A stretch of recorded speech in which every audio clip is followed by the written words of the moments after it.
person with a question? Platonic Love 39. You have a question? Please tell us what you do.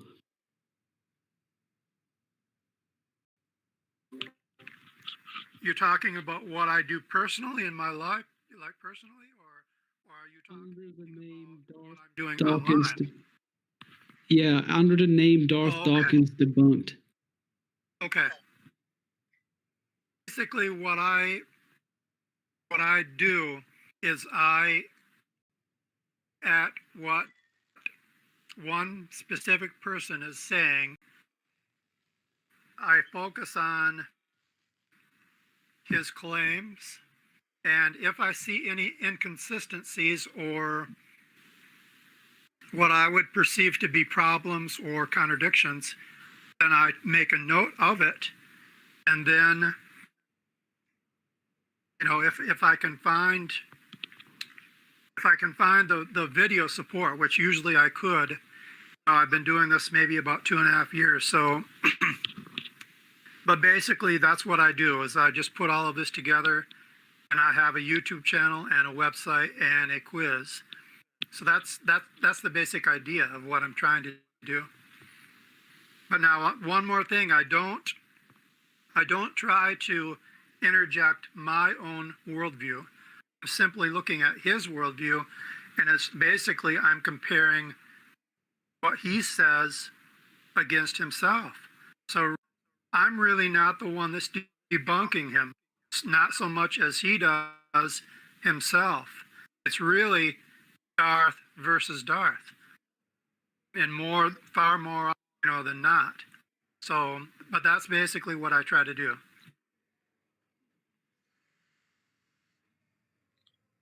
Did you have another question? So that's very interesting. Would you call yourself a deconstructionist?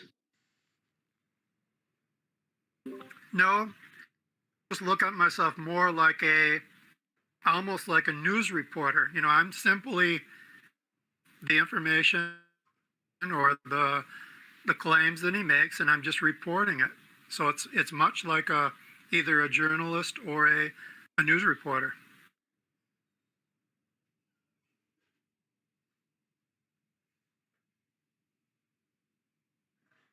Do you have another question before we go to the next person? No, that's it. Thanks. Okay, we'll move you back to the audience. If you have any more, just raise your hand again, please. Okay. Unsocially, you have a question for Darth Dawkins Debunked? Sure. So we heard a little bit of what you do. Could you tell us a little bit more about what do you have, like a basic premise outside of reporting? Is there a central position that you have regarding Dawkins? No, I'm actually trying to make an effort not to give my own position or to give my own viewpoint, or sometimes you could say the word worldview. I'm making an intentional effort not to do that, because I see what happened was I noticed when people do that, you know, I noticed that right from the beginning. When people were trying to compare their worldview against our worldview, you know, like say in either a debate or a chat, it really doesn't get anywhere, because you can see right after Darth does his debates, often he goes into his own server, you know, after everything is finished, he will go into a server and he will talk about how he destroyed some PhD or some professional philosopher. I noticed that right from the very beginning. So that's why I wanted to do something which was different, which would not involve my own worldview. I wanted to take his own worldview and do like a more or less a internal critique. Okay, well, that's cool. Then let me rephrase my question. Based on your observations of his worldview and based on your observations of the criteria that either proves or disproves his worldview, what are your general thoughts? You cut out there. You may have to. Or did you hear that? I said, without interjecting your worldview, based on your observations, your journalistic observations using your own terminology on Darth Dawkins, based on what he says, what he does, do you have a general premise of whether he substantiates or disproves his own assessments? No. As far as I'm concerned, he definitely, I mean, according to his own worldview, according to his own claims, it's my position that he doesn't have any basis for intelligibility to his own worldview.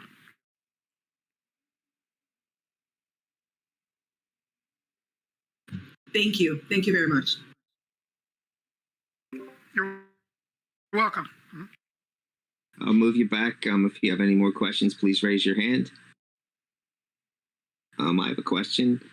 How long ago did you start doing this?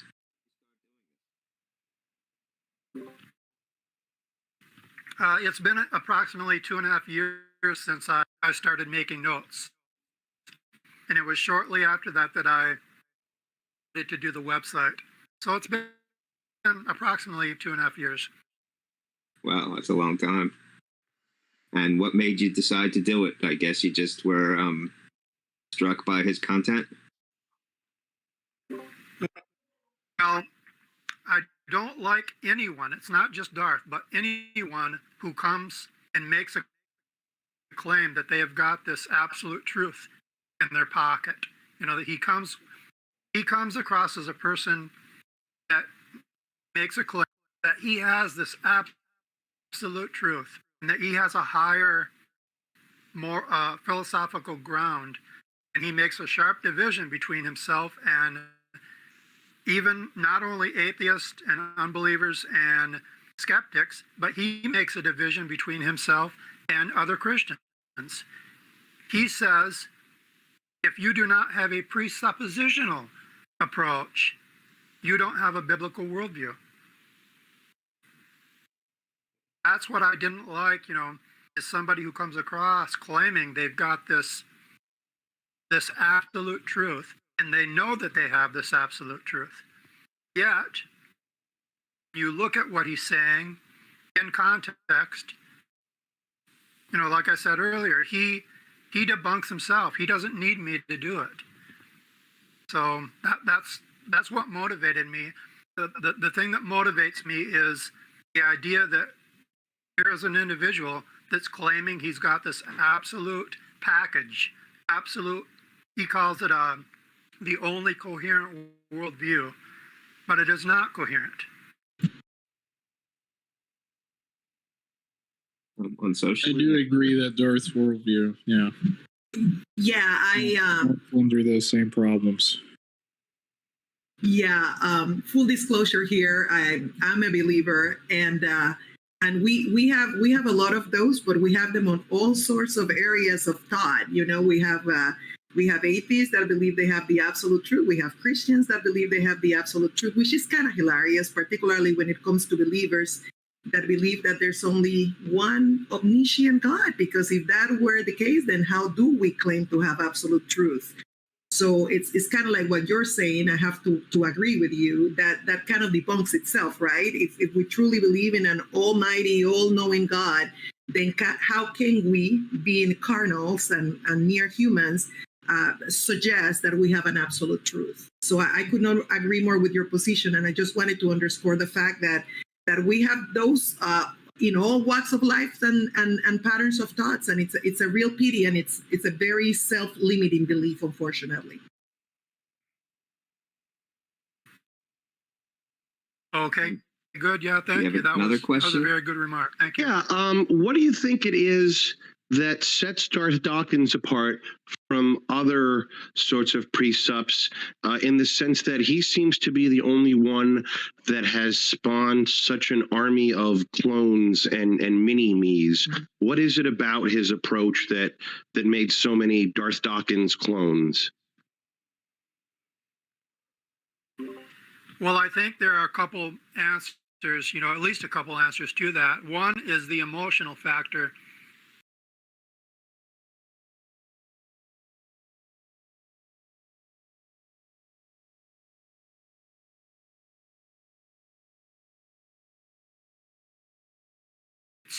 or his chats.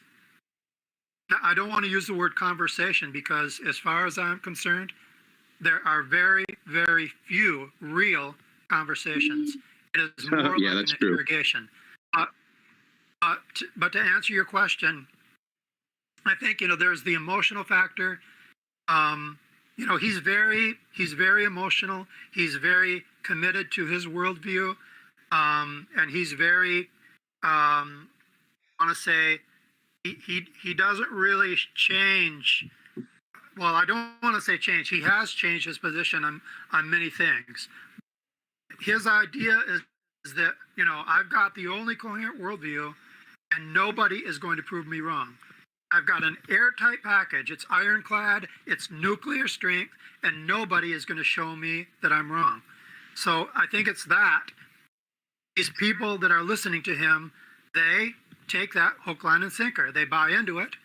And, that's one of the big reasons why I think he has this following. And I think also a lot of these people that follow him, in general, they are younger people. Now, not to say that younger people cannot think critically or don't have, critical thinking skills, but I tend to notice in many of his chats, they are younger people. Yeah, it's definitely going to convince people that are already convinced. I think there's an element to it, too, that I just think he comes off as such a bully that is also going to appeal to a lot of younger theists. I don't know if you agree. Oh, you're muted. There you go. Well, yeah, I am muted because I don't want to make any noise that will interfere, but I heard what you said. I missed, there was something you wanted to know about. Could you repeat the main point again? I'm sorry. Could you repeat it? Oh, I was just saying, I personally think a reason that he has such a popularity with younger people is because there doesn't seem to be a lot of bullies in his field. And I think, it's the same reason why people admire like Ben Shapiro, is this like bullies want bullies to inspire them. And he's just the most popular one. Bye-bye, J. Robin. Okay, so I think I understand. No, I'm sorry, Dark go ahead. Dawkins Go ahead. just an interjection. When you were just asking Dark Dawkins to debunk that question, there was J. Robin was in the audience, and he just perfectly fits the description of being a Dark Dawkins minion. Guess he didn't want to have his hand raised. I wonder why. For what reason? Probably because he doesn't have mod powers in here. Well, thank you for answering my question. I'll give the floor back. Okay, just Okay, thank you. raise your hand if you have another question, and we'll move you to the audience. We're probably scared that he would get stomped by the other Darth, which is me. Sure. I did send him, I think I sent him an invite link, so I imagine what he's probably doing now is he's going back and he's letting Darth know that this is going on, and they're probably going to talk about it. They're going to call That's they're going to good. call me a stupid moron. That's typical. Yeah. No. If he alerts Darth and PNR that this is going on, and he decides to come here, then that would be great. We're all looking forward for that moment. I mean, if you're not comfortable interacting with Darth, that's fine. We could move you to another stage room, but I would certainly like to interact with Darth. Well, that's I'm glad you brought that up because he already knows. I've already let him know. I've already been clear to him that if he wants to have a conversation with me, it's going to boil down to he's going to be on my terms. It's not going to be, going into the cookie cutter script that he uses. Are you an atheist? What is your worldview? That's not what it's going to start off as. It's going to start at a certain point, and I've already made it clear to him what that point is. So it's fine if he wants to come in here. Beautiful. I don't have any problem with that, but he's going to start on my terms. So what's that point at which you would like the conversation to start? Yeah, just curious. What does that mean? Okay. Well, when I first started this, it was probably, I'm guessing, maybe about a year and a half ago, or 2 years, somewhere between a year and a half to 2 years. I was in a YouTube chat. I was in the text area, not the audio area, but I was in the text area, and I was listening to Darth. This was on the Jungle Jargon's YouTube channel. They were having a live stream, and I started typing questions or typing comments into the text area. And when he saw me typing the comments, this is the first thing out of his mouth, the very first thing that he ever said to me. He accused me of being a liar. So I asked him, when and where did I lie? And so that's the point that we're going to start on tonight. That's what I want to hear from him, is how or when did I lie? If he does not address that, there's not going to. He is over there. If you would like me to try to get him over, I don't mind trying. No, just let's fine. see what happens. That's that. I mean, you can't do that. I mean, the guy is literally an idiot. I mean, the guy, like, he goes around like wearing this invisible tuxedo of might that, oh, I'm here to crush the atheists, right? And then he was in here for like 10 minutes in the audience, and we were directly talking about his fan base, and he didn't raise his hand. How peculiar. J. Robin did go over there. Well, He's in the room now with him, for what that's worth. I'm telling you, man, these precepts, they can only do damage if they have admin powers. They're afraid of going to enemy territory. That's why they never come here. Yep. He does often make the same claim about the atheist call-in shows, which is ironic. Hey, Well, Darth Dawkins debunked. I have a question for you.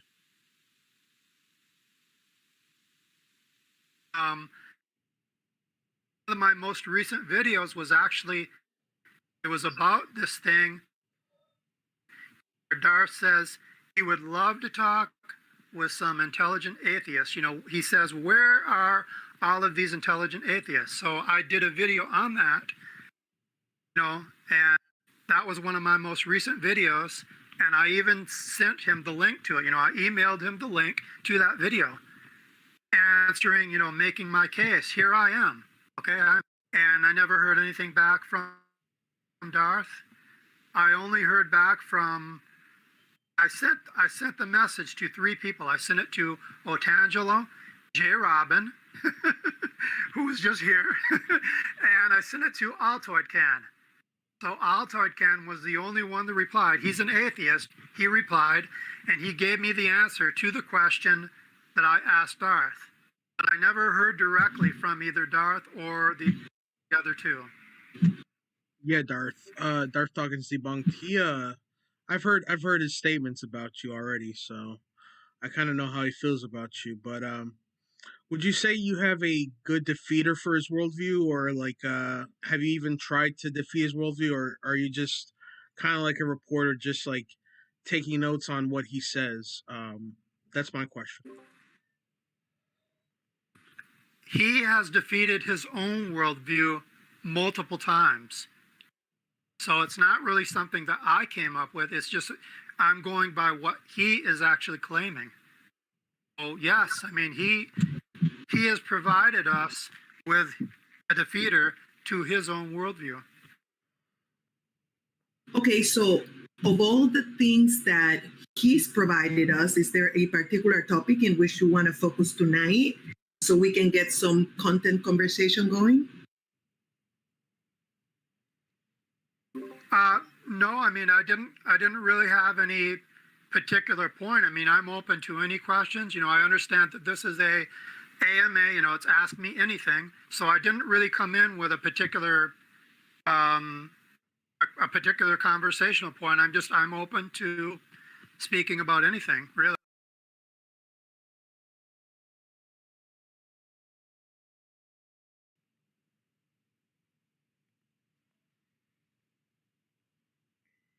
How about how long do you intend to keep doing this? Years and years, it sounds like, right?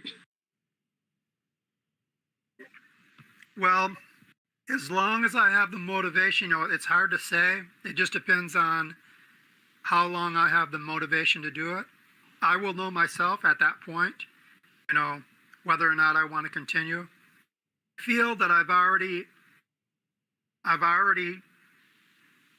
demonstrated the main point that I've tried to do. I've already shown on multiple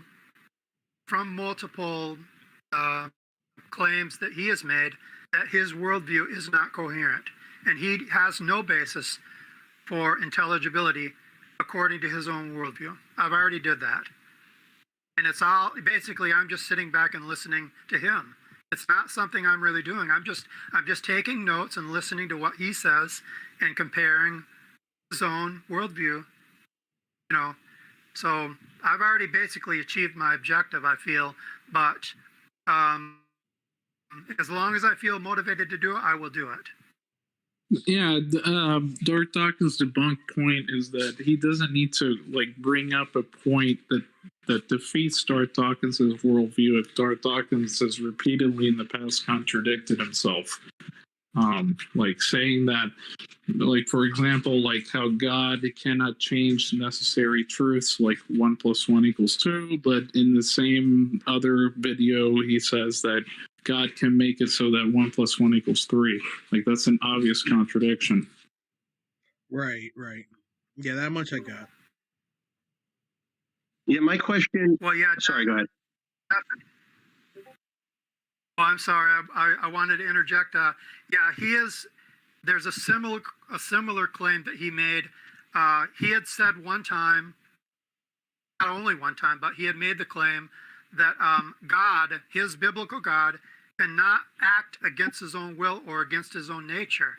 He cannot do something that is more ultimate than himself, or do something that is more, since he is the creator, he cannot create a state of affairs which is more ultimate than himself. But he also said that Jesus Christ, who is the part of the Trinity, and Darth is a Trinitarian, and Darth believes that Darth said that Jesus could, under certain conditions, create a rock so heavy that he could not lift.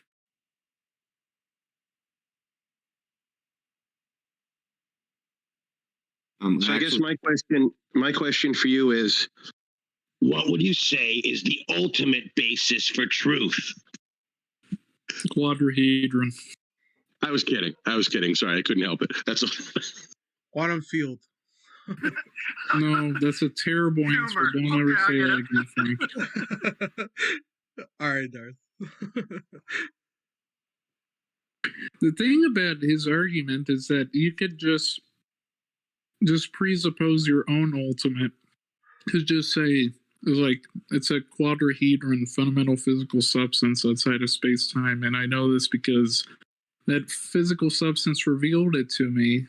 All the processes that I see in nature are indicative of this very thing that necessarily exists, and he couldn't defeat my argument because that's just how he argues for God, but instead of saying a physical substance, he just says it's a mind. Yeah, that's a very good point. I think Darth's entire worldview, not only Darth, but any of the presuppositionalists, they're making an argument basically from authority. I mean, even Darth's hero, who is Cornelius Van Til, he clearly said that presuppositional apologetics is an argument from authority. Well, okay. Are they the only people that can make an argument from authority? I mean, there's other people that can make an argument from authority too, and there is no reason, as far as I'm concerned, to think that the argument that Darth makes is any more on higher philosophical ground than any other argument from authority. Anyone can create out of thin air an argument from authority. I can create an argument from authority right now. And my argument from authority, all I have to do basically, if you were speaking to me, I could say, no, you're wrong. And why? I would say, well, because based on my authority, you are wrong. And no matter what he says, I will just say, based on my authority, you are incorrect. Right, because then you could just say that all truth depends upon your authority. So if you contradict the authority, you would be contradicting yourself. So, I mean, that's what he does for God. That's because right. He says, he says, truth is that which conforms with the mind of God. Okay. Truth is that which conforms with the fundamental physical substance. So you argue against it, you would be arguing against the necessary precondition for intelligibility. Like, it's no different. It justifies anything. That's the problem with presuppositionalism. That's right. So his argument from authority boils down to the Bible, which claims that it is its own authority. So it's circular, and he admits that it's circular. So if he can play that, hey, what's fair for the goose is fair for the gander.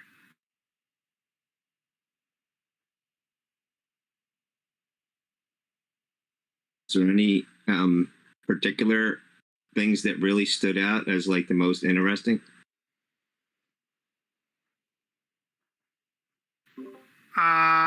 Well, I think it's very interesting when he starts talking about the uniformity of nature and physics, and it was very funny if you watched his chat with Dr. J. Field. This was maybe about 2 months ago, talking to Dr. J. Garfield, and he talked about physics is the same as the uniformity of nature or something like that. Very funny how Darth conflates many of his terms, and that right there is one of the reasons why he contradicts his own worldview, is because he conflates these terms, and so he gets himself into a philosophical mess when he does that. He doesn't even realize he's doing it, but that is exactly what's taking place. I saw the one, I think it was with T-Jump, when his answer was reality. And Darth said, what is reality? Didn't know what reality was. Well, I think to be charitable, he's asking for clarification there, because like, what do you mean by reality? Like, Darth views reality as like an abstraction. Okay, to be charitable with Darth, as far as I'm concerned, in context, when you look at this guy and how he treats others and his interactions with others, this is a guy who, if you are charitable to him, he's going to come up with a blade and he's going to cut your throat for being so nice.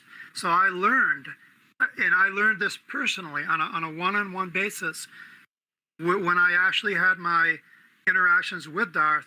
Learned, don't give him an inch. And he says the same thing about his own position. He says he will not give them anything. And that's my view too. I will not give Darth anything. I won't give him the benefit of the doubt. I will not be charitable with him. Whatever comes out of his mouth, whatever he says, that's what I'm going to use. I'm going to weaponize it, because that's what he does. Yeah, I was always nice to him when I spoke with him. Even when he was mean to me, I would just maintain composure and continuously be nice to him. Yeah, I don't have any problem being nice to him, but I'm not going to give him the benefit of the doubt. I'm not going to be charitable. Whatever comes out of his mouth, I'm going to use against him, because that's what he does to other people. So I say to him, Matthew 7:12, do unto others as you would have them do unto you. He's got this double standard. He even admitted it. He calls it a benevolent dictatorship.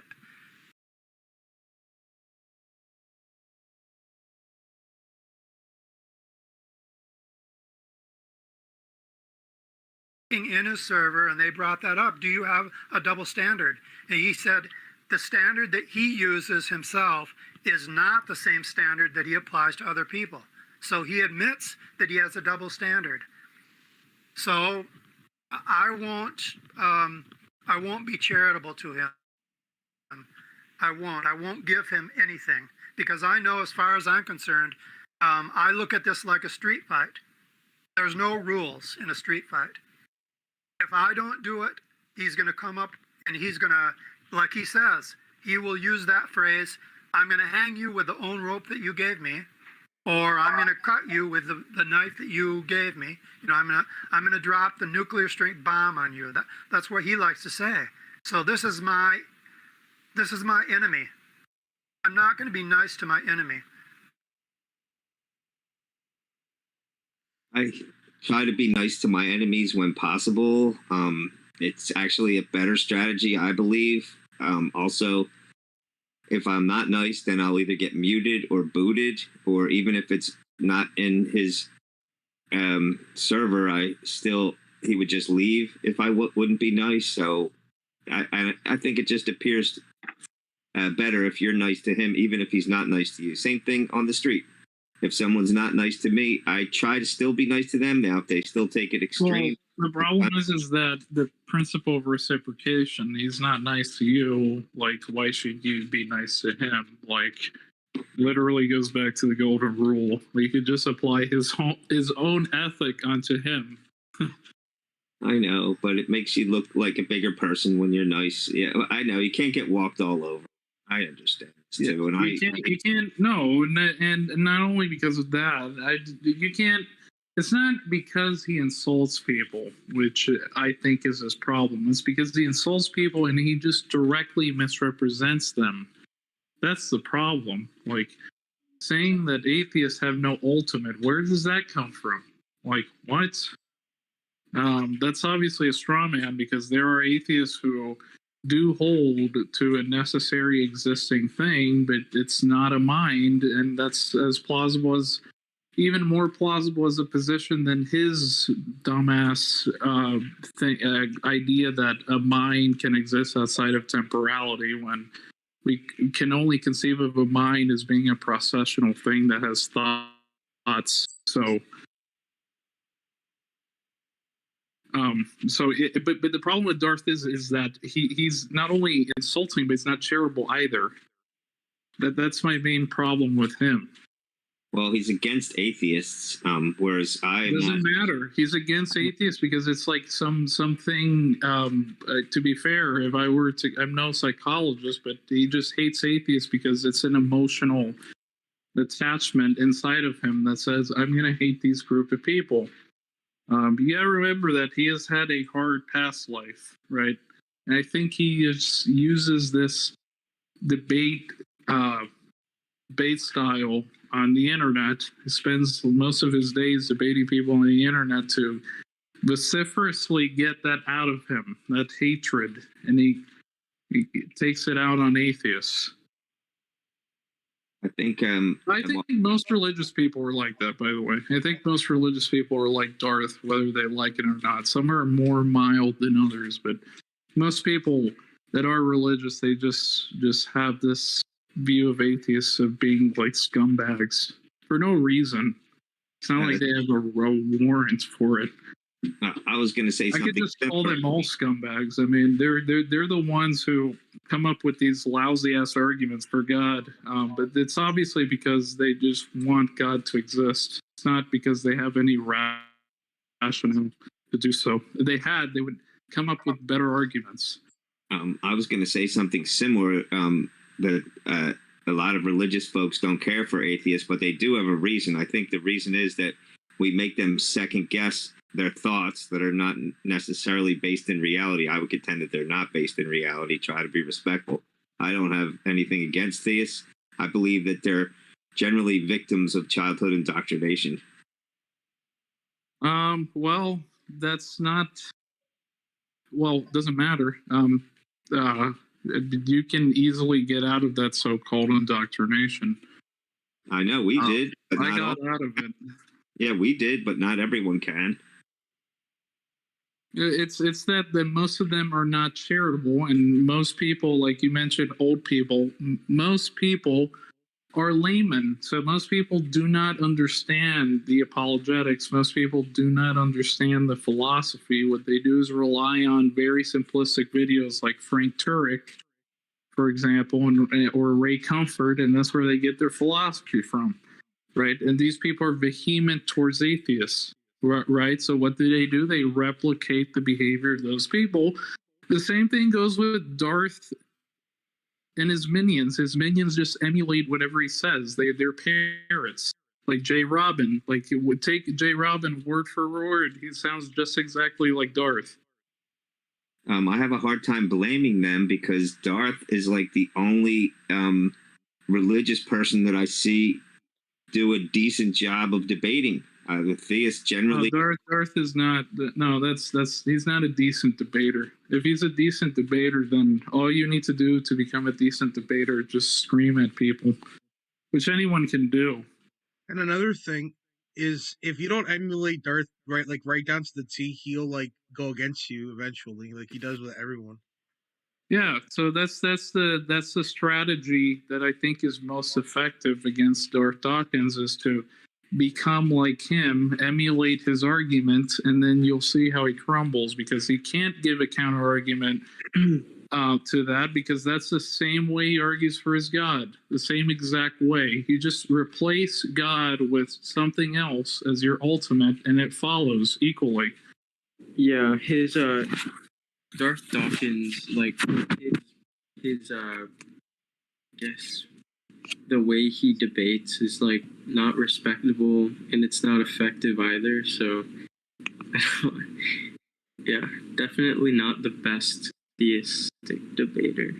He's not, because look, he, even against people who aren't familiar with the argument, he does poorly against them as well. Like, he had a stage on Saturday and he just got mad instantly because they weren't,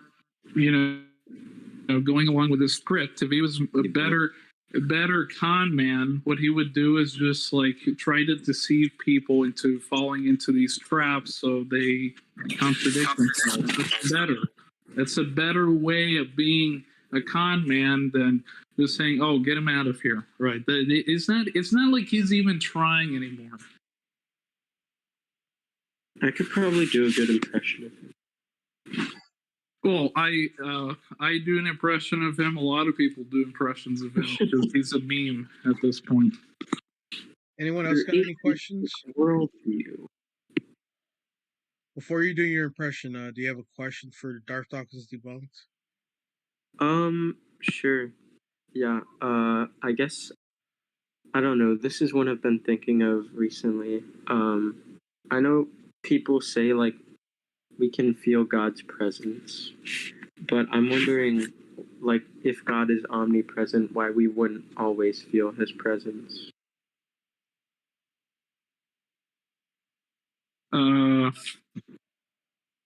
If he is omnipresent, why don't we feel his omnipresence? Yeah, wait, this is for Darth Dawkins Deep. Okay, yeah, I was just putting it in my head. DDD, do you want to respond to that? Yeah, I'd be more than happy to. I'm not going to make any claims about what other people feel. Okay, that's not what I'm trying to do. That's not my objective, my intent. So he can say that he feels anything, or anyone can say they feel anything. I don't really have anything to say about that. It's not part of what I'm trying to do.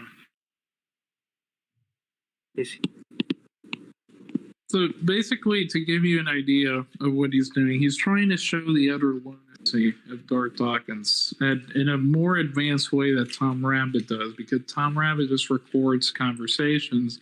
He actually doesn't go through the type of analysis that Darth Dawkins Debunked goes through, which would be to record what Darth says and compare it to some other thing which appear to be in contrast, contradicting each other, right?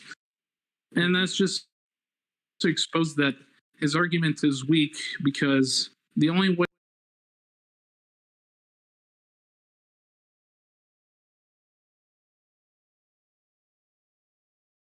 defend such an argument without completely sounding just ridiculous is by contradicting himself. Now, most people don't see it. Most people aren't aware of it because, number one, he just talks in word salad. But some people who are apt in the field know that his claim that you need a foundation for truth, he can't substantiate that without at least contradicting some web of beliefs that he holds in his worldview. That's the thing that Darth Dawkins Debunked is doing here. Okay. Yeah, this was a big misunderstanding on my part. I thought Darth Dawkins Debunked was a theist. Yeah, I No, haven't seen his content. he doesn't. He's not necessarily here to take a side. No, he's not here to take a side. He's just But here I'll to answer check out- questions about what the videos he makes, basically. Okay. Yeah, I haven't seen his channel, so I'll check it out. And I guess I'm gonna go. I wanted to. I don't really have any questions for you. All right, we'll put you back. If you have another question, please raise your hand. Okay, thanks. Hey, Thanks. Zay, you got anything to say, Zay? Yeah, Darth and I have been friends for 11 years. He and I are very good friends. I'm in his inner circle, and I consider you're my friends too. You know, Darth, you are my friends as well. And I can say something Darth about you. Arianus. Yes, Darth Arianus. That's how you say. Thank you. Strong atheist and frank. I can say this about Darth is that he does have a good side. He has a lovable side. He has a humorous side of himself. He does have a love and a good side to him. Because I have been there, I have seen it. 11 years with him. Mm-hmm. Well, it must be that his good side is when he's not talking about religion. Like if you asked him something about Taylor Hicks, he'd probably be more lightened up than whenever he talks about presuppositionalism. Yeah, absolutely. Yeah. Well, even that is questionable because when somebody mentioned Taylor Hicks, and I've got this clip in my YouTube studio, but they actually came into one of the chats and they were using a profile photo of Taylor Hicks, and Darth accused that person of being a troll.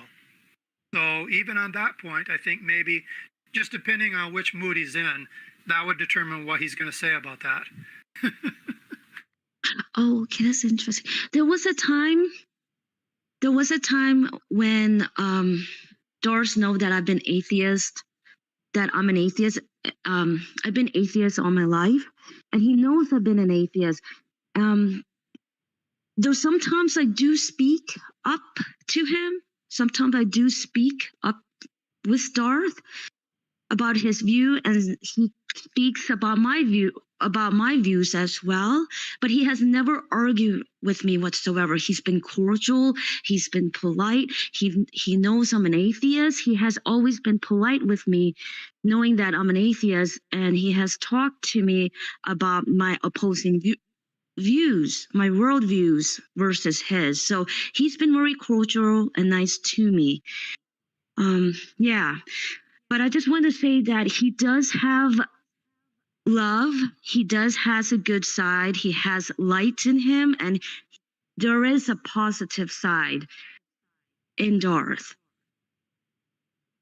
when you get to know him the way I have. Okay, go on, Okay. please. Mhm. I've yet to see it. Oh, you yet to see it. Yeah, he's been very good to me. He's been very good to me for 11 years. He has never muted me, has never server mute me. I've been banned from politics and religion server. I've been banned before, but the next morning I was allowed back in. I was allowed. He has the heart to forgive. He does have with me. He has the heart to forgive. So I can I can say that. So he's been good to me. Yeah. That's good. Let's hope that in the near distant future he kind of changes his ways. Maybe I'm overly optimistic, but let's see. Never know. Yeah, I want to weigh in on what she said. I mean, I think Zayt an exception to the rule because, you know, based on what I've seen, and this is something that he explicitly says, you know, he is always speaking about atheists. Oh, these atheists are liars. They are, you know, they are, and he has gone on record as saying, quote, "I did my job. I humiliated the atheists." So he said that on a couple of occasions. So just in general, the way that he speaks about atheists and the way that, especially the way that he actually relates and interacts with the majority of the atheists or unbelievers, you know, anyone that does not accept his worldview, even Christians who are not presuppositional Christians, he draws a division between himself and those Christians. As far as he is concerned, if you are not a precept, you are not biblical. You don't have a biblical view. So, you know, I appreciate that you are saying he's been nice to you. He's got another side to him.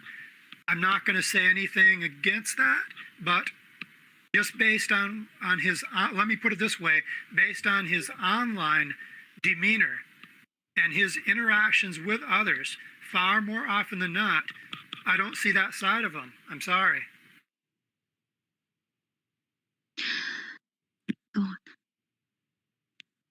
Well, the other thing about Darth is that he picks and chooses.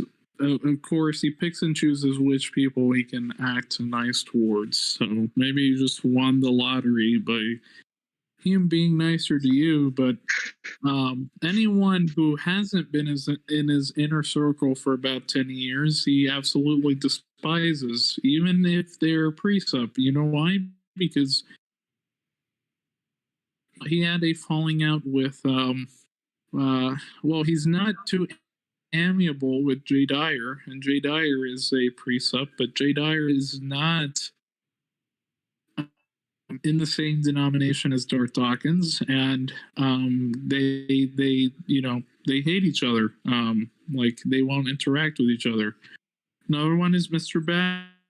Mr. Batman and Darth despise each other, and they both kind of employ the same arguments. Batman is more of a mix of evidentialism and presuppositionalism, but you get the point. Darth is the kind of person who's not good at making friends. He's the kind of person who's good at breaking friendships. I don't think that he ever very rarely makes any friendships. I mean, I can appreciate that. But, I mean, he literally muted me the other day because I asked him a question. I listened to him. He told me to shut up. I listened. I responded. I was kicked. And it's just as simple as that. It's like, that's no debate. That's no, like you were saying, Ariel, there's no argument. There's no debate there, you know, essentially. How do you engage in any kind of form of rejection of what someone says if they're just going to literally kick you? And I was quite pleasant with the guy. I think this goes back to what Darth Dawkins debunked was saying earlier. His job, and admittedly so, he's admitted to this, is to humiliate the atheists. That's all. And humiliate with an asterisk, because he doesn't actually do that. He just mutes and kicks them out without any argument. His job is just to do that. He wants to embarrass people. Same way that Ask Yourself wants to embarrass people. It's just that Ask Yourself is different in his approach of doing that. All these people are here to just satisfy their egos. That's it. He's not willing to learn. Why would he want to learn about anything if he has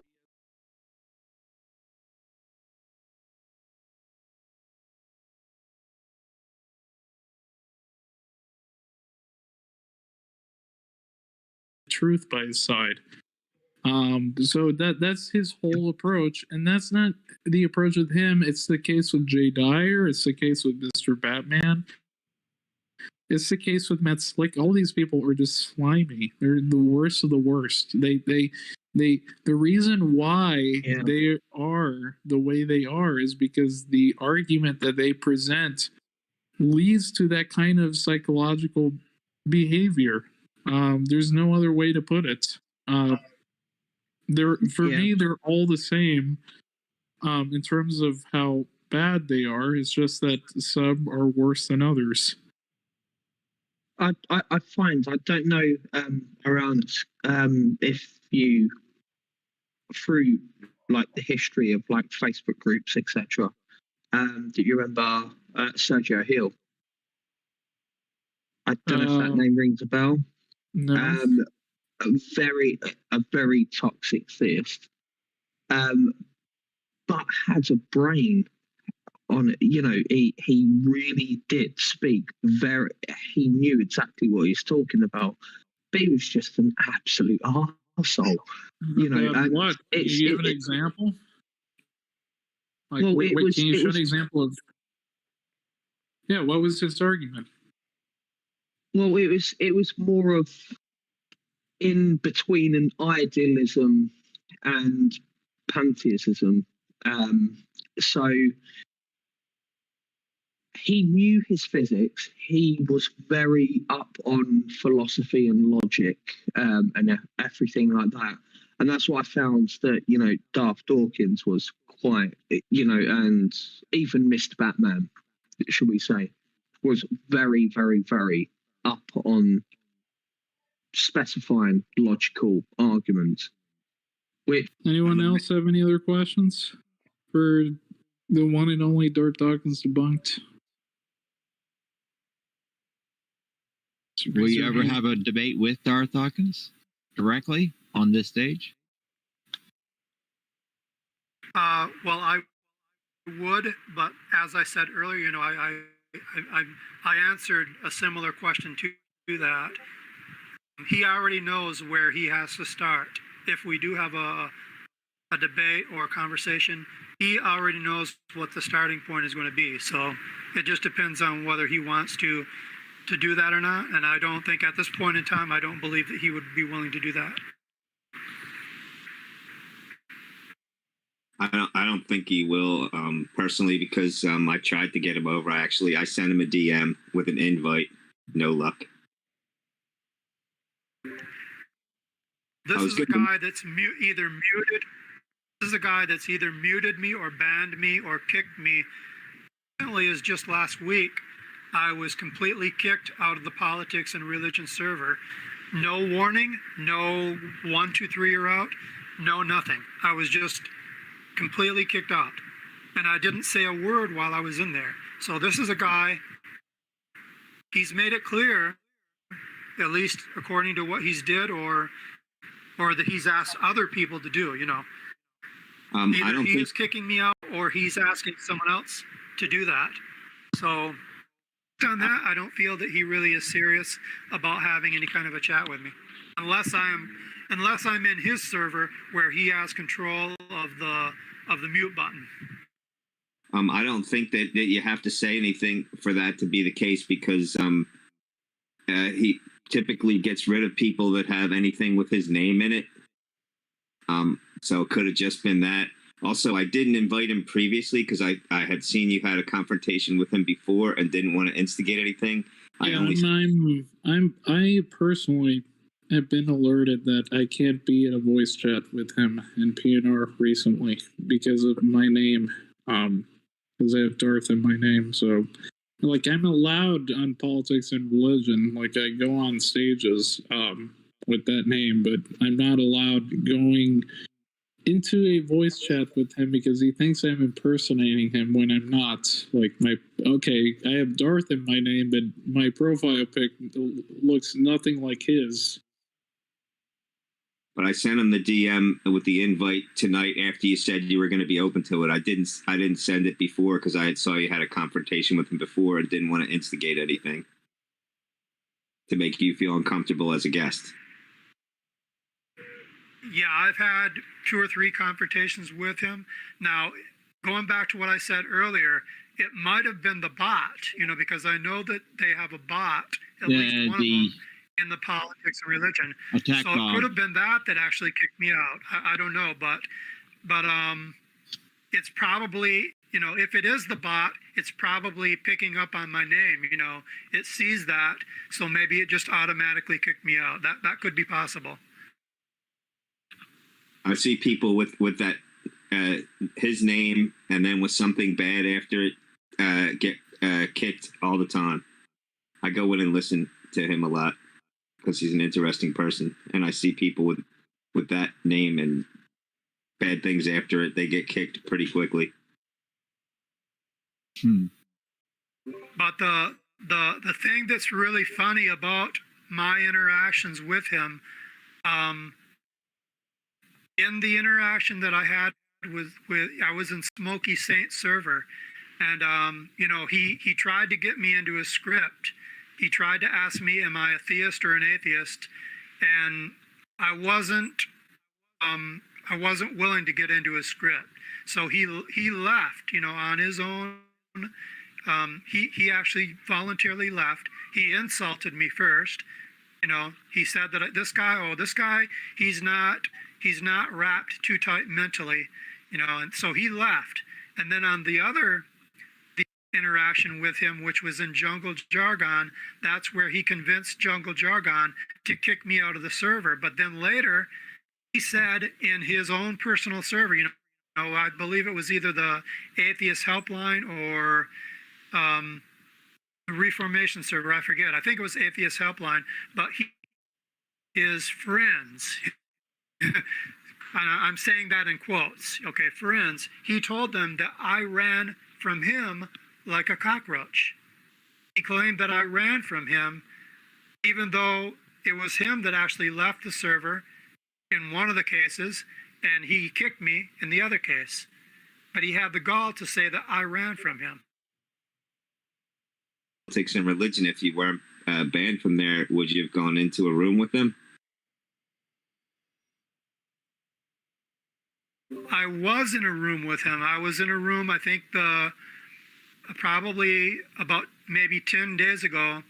I was in the politics and religion server, probably there for about 10 minutes. And that was the same day that I was kicked out of the server because I left. He saw me in there, okay? Icon is right next to his icon. And there weren't that many people in there. So he saw me, and then I left. And then when I tried to come back in about 30 minutes later, I couldn't get back in. So that was the time when I was actually kicked out of the server. Were you looking to speak with them or just listen? No, I was just in there only to listen because I was in there before him. There probably about 10 minutes before he even came in. So I wasn't in there to try to talk with him. And that's the same thing that happened on a couple other occasions where I was in the server before he ever got to the server, and I ended up being muted or banned from that server.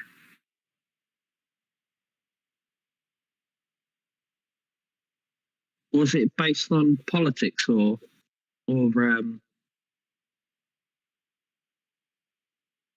sorry, what was that again?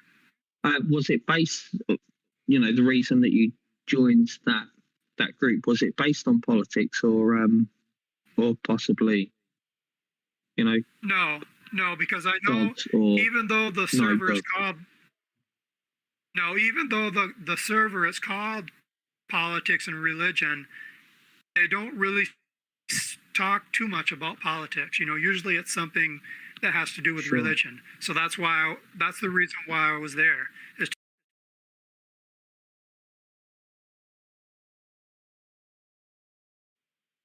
No, but Darth Dawkins, are you a theist or an atheist? I know that you was criticising the question earlier that was asked before. You a theist or an atheist?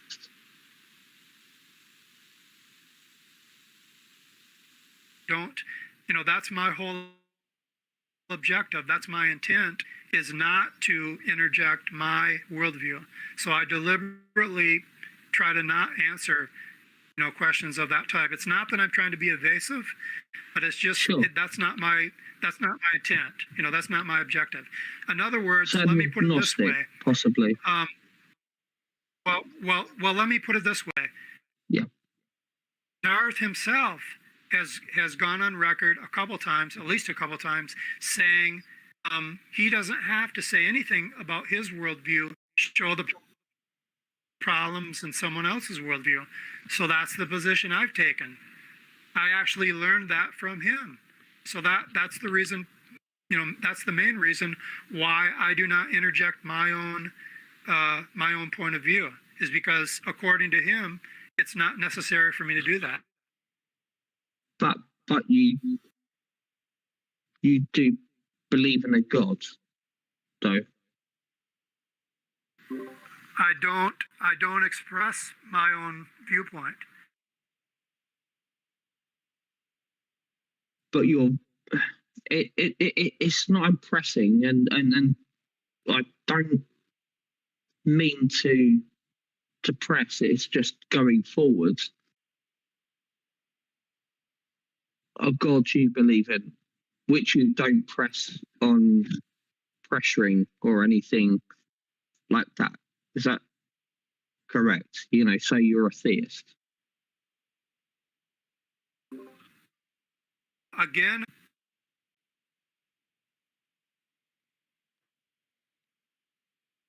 Don, did you have a question?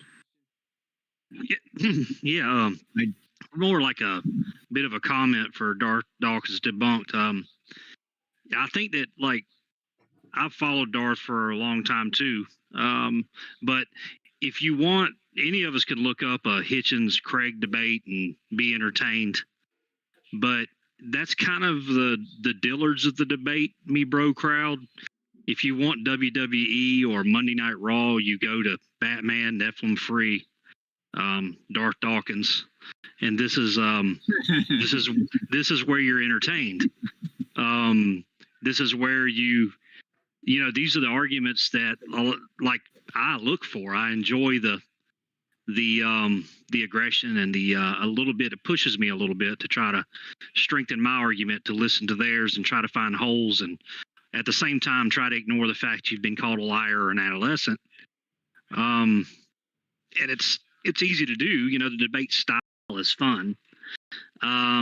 He does do personal attacks and this and that, but like I said, we're dealing with the difference between Walmart and Dillard's here. It's in the debate style, and so it's what I'm getting at is we enjoy those really highbrow debates, but we are entertained by these other styles of debate. So if you attack Darth Dawkins' argument in his arena, you're going to get put out, but you may last longer than others. But just like Matt Dillahunty has his style, Darth Dawkins is 180 degrees out on the other side. So it's just what my comment was. I don't think that you'll get an honest debate out of him other than a little bit of a slugfest. But it's a fun argument that he presents. Yeah, Don, I agree. That was a good point that you made, because it answered part of the earlier question in the beginning. Somebody asked, why does Darth have so many followers or have a following? And I think that you hit on it just now, because people love the bad guy, especially like in WWE, they love the villain. So I think a lot of it is just the idea of entertainment. That's it. You hit the bullseye on that one. Yeah. I think for me, his logical arguments is quite a roadblock for a lot of people. That's the one bit of credit that I will give the guy. I didn't mean to interrupt. I'm sorry to interrupt. But how do you say your screen name? Is it Shawnicious? Shawniosis. Okay, Yeah. Shawniosis. Okay, let me remark on what you just said, because you're, Sure. you know, it seems that you're somewhat impressed by Darth's philosophical capability. But Yeah. let me ask you, have you been to my website? You know, the one that talks about his worldview. Have you actually visited it yet? No. Okay, I just want to make a friendly That's suggestion. me being completely honest with you. Yeah. Not trying No, to- not at all. Yeah, I'm not trying to force you to do anything. It's completely up to you. But I Yep. suggest you just take a look at my website. And I think this is just, again, it's just a suggestion.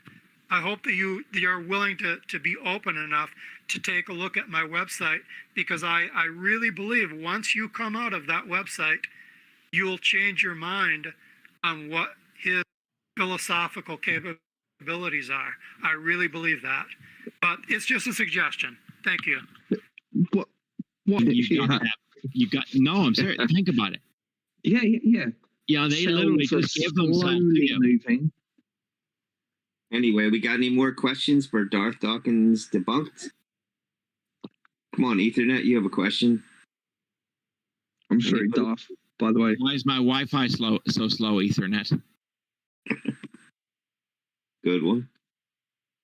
Anybody in the audience?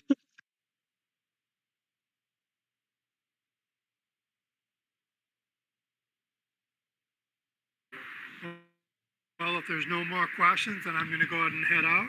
Okay? Yeah. Okay. Yeah, thank you.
Okay, I am so sorry about the break. I didn't time something very well here.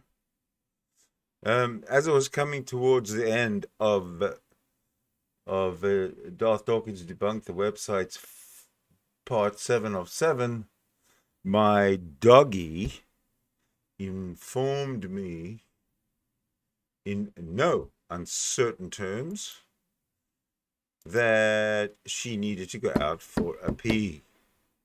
Yes, ladies and gentlemen, a pee. So we went out for a pee, and of course we missed the end of part 7. And of course, worse than that, there was dead air. Nobody knew what the hell was going on. Anyway, the point here I'm trying to make. No, I wasn't trying to make a point, but I am going to tell you something. I am talking from a Google Meet room. You are all invited to the Google Meet room. The way you get into the Google Meet room is you have to know the secret code. Okay? Now, the secret code is not all that, it's not, number one, it's not all that secret. And number two, I shall be revealing it to you because I'm just that kind of a guy. All right, here we go. If you want to join, then all you gotta do is, well, you can't use it that way, but you can use it that way. You see? And if you do join,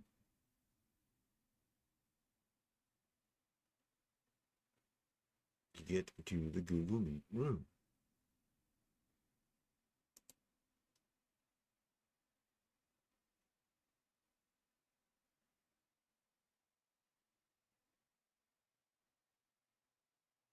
Oh.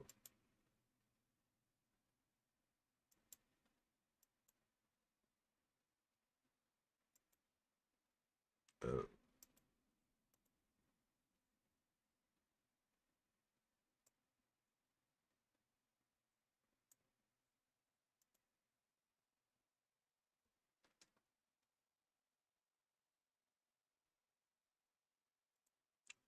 There's the chat behind the code thing. Oh yeah, and I'm gonna put the code into the side chat.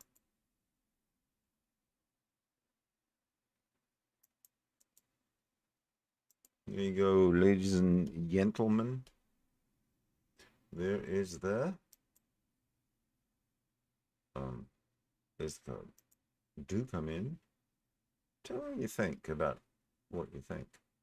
Tell me what you think about anything in life.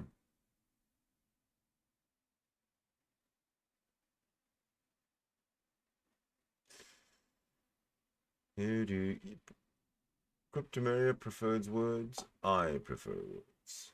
Hey, you want some background music? How about some the background music that I've chosen just for today?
Okay, so let's have a look. Let's see what's going on here. Let me get this code out of the way and see if I can see what's going on. Right. So I've opened the room, as you can see, and oh, rebuke and reprove is in the chat. Let me catch up on some of the chat. I won't go back too far, I guess. Let's see. How about right there?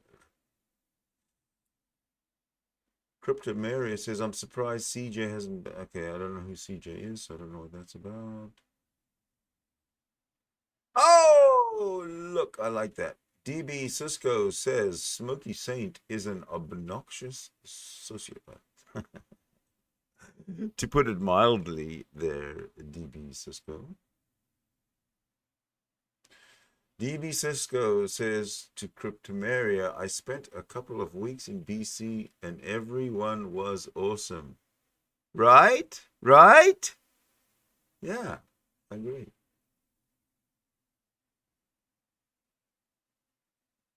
He is a creepy shock jock. I think you, Cryptomaria, you're talking about Smoky Saint. He is a creepy shock jock. How he acts, what a good Christian should be like. Him and Will are stalkers. Oh, they are toxic. Yes, ma'am. Toxic as toxic can be. Rebuke and reprove. Listen to this. I find cowards who hang in side chats to be cowards, as the coward who calls himself rebuke and reprove, hangs in the side chat.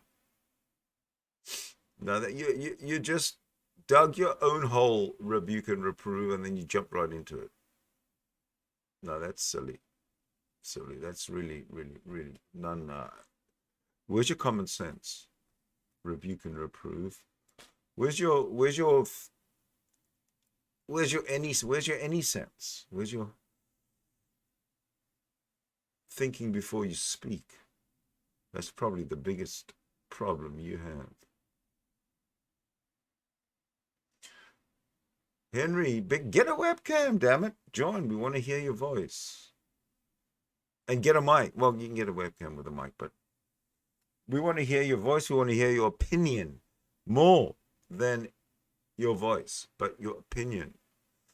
It's very important for people to congregate in here, and let's get an opinion. And I have an opinion, actually, which I'm going to bring to the table once I've gone through this chat room. Rebuke and reprove. He says that Sydney, I believe he's talking about me, Sydney doesn't do well when I invade his safe space. Rebuke and reprove. How do you know where my safe space is? Certainly not in here, but how do you know where it is? And how am I not aware that you invade this safe space? You need to come in here and explain yourself.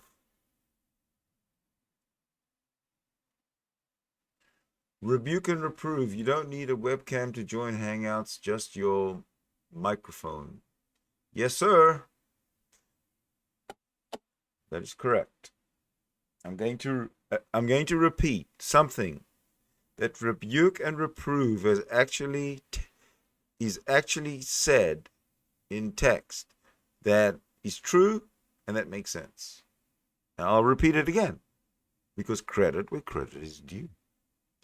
You don't need a webcam to join Hangouts, just your voice. And in order to use your voice, you just need a microphone. Well, you can, or a mic. I didn't read the rest of it there, rebuke and reprove. But without a mic, you got no voice. And Henry Hansen just said, rebuke and reprove, no voice without a webcam. No voice without a mic, sir. And webcams have both mic and video. Yes. Okay, you clarified that very well. I just read ahead. Let's see. So, oh, that's when I came in and I put the. All right. So, Henry. Hit rebuke and reprove. We don't want to see your face, liberal. What's a face liberal? Anyone know what a face liberal is? I've never ever heard that term in my life. No problem, Tyler. I see you're working. Now, Cryptomaria says, if I go on, Jill won't go on. And DB says Jill just goes on and on and on. That's funny.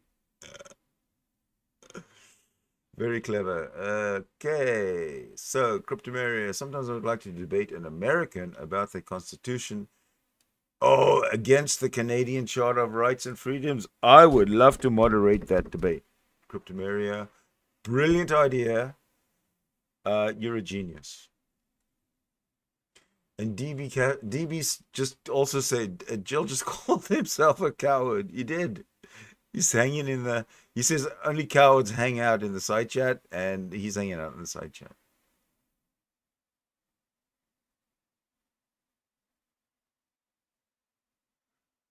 I could go on, but I'm just going to annoy, rebuke, and reprove, aka JIL. All right. So, Cryptomaria, I don't mind if nobody else comes on, if you come on. Just, if you want to come on, just step inside. It's preferred. If you want to keep your camera on, that's fine. It's better to have it like in Discord, your camera's off and just talk, and you don't feel so self-conscious, right, in front of the camera. If you don't mind, if you don't feel self-conscious in front of the camera and you don't mind, then go ahead, switch it on. In my case, I am not switching on the camera because Rebuke and Reprove says he doesn't want to see a face liberal. Well, that's not real. That's not the real reason. The real reason, of course, is that my resources, my system is a little slow, so I'm just running safe. You know how sometimes with Windows you can run in safe mode? Well, that's what I'm doing. I'm running in safe mode. In other words, not trying to overload my CPU so anything crashes. Now, the only thing that has crashed so far, or twice in succession, and certainly randomly, you never know when it's going to happen, is this Google Meet room. It sort of crashes and then it sort of starts up again. The good thing is that I'm not streaming from the room, so the stream itself doesn't go down. So do not fear. If you're in this room and I suddenly disappear, it's the usual excuse from the usual error message I get is that you've lost your connection to Google Meet, or a network error has occurred, or something like that. But nothing else gets affected. You see, just the Google Meet window. So it's okay. I can live with that. Cryptomaria says, give me a sec. I'm not getting on cam today. I had a long day. That's fine. Perfect. Just your voice is good. No one's going on cam today. You know, when these guys, what I just showed, that whole ask me anything on DDD, the debunked, no one had the camera on because they were on Discord. And in Discord, you know, it's like exactly what you see here in my chat room. So don't worry about no camera at all, ever. Artangelo, you're not allowed to talk to me. If Darth finds out about this, whoo, you're in trouble.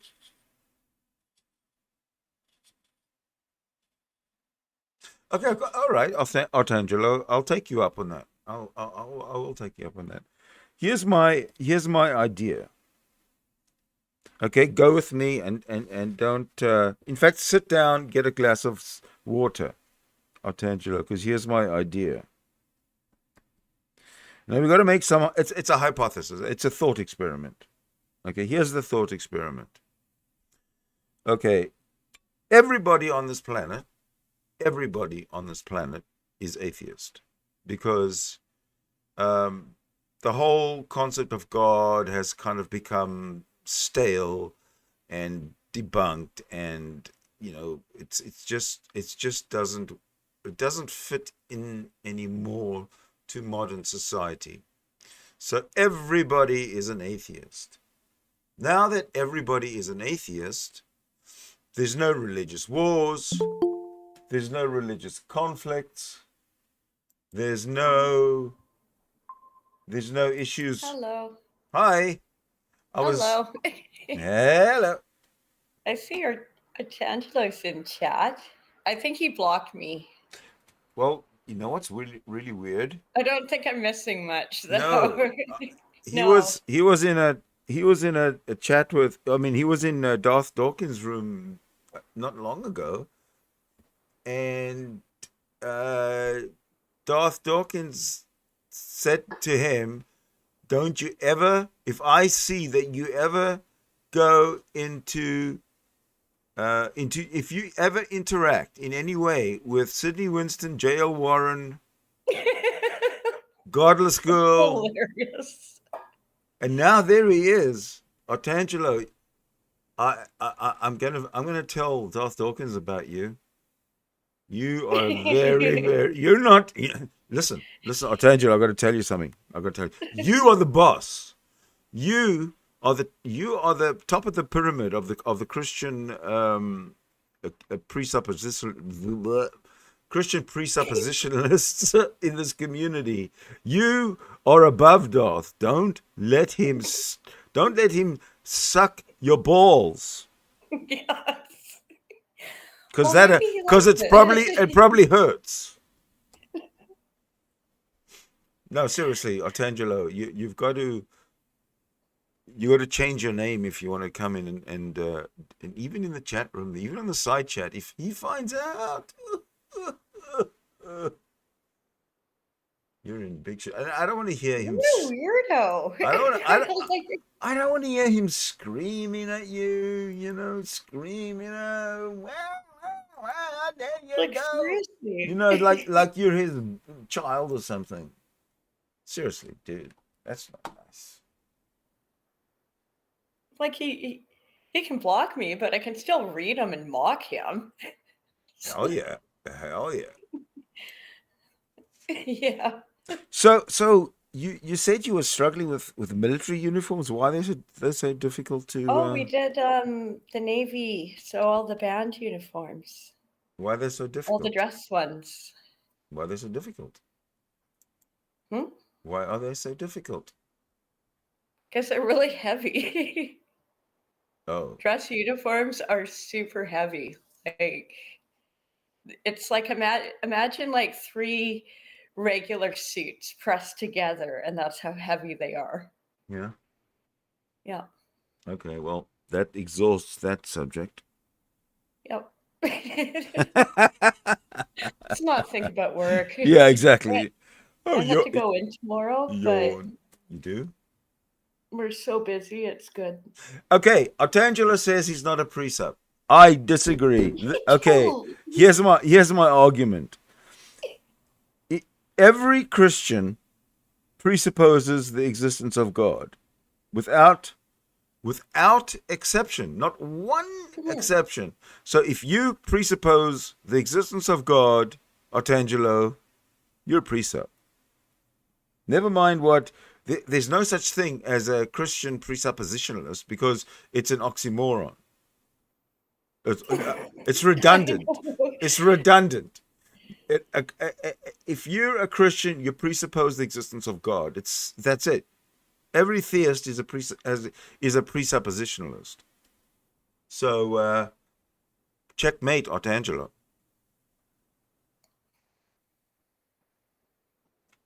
Listen, guys, don't insult Artangelo with insults, with ad hominems.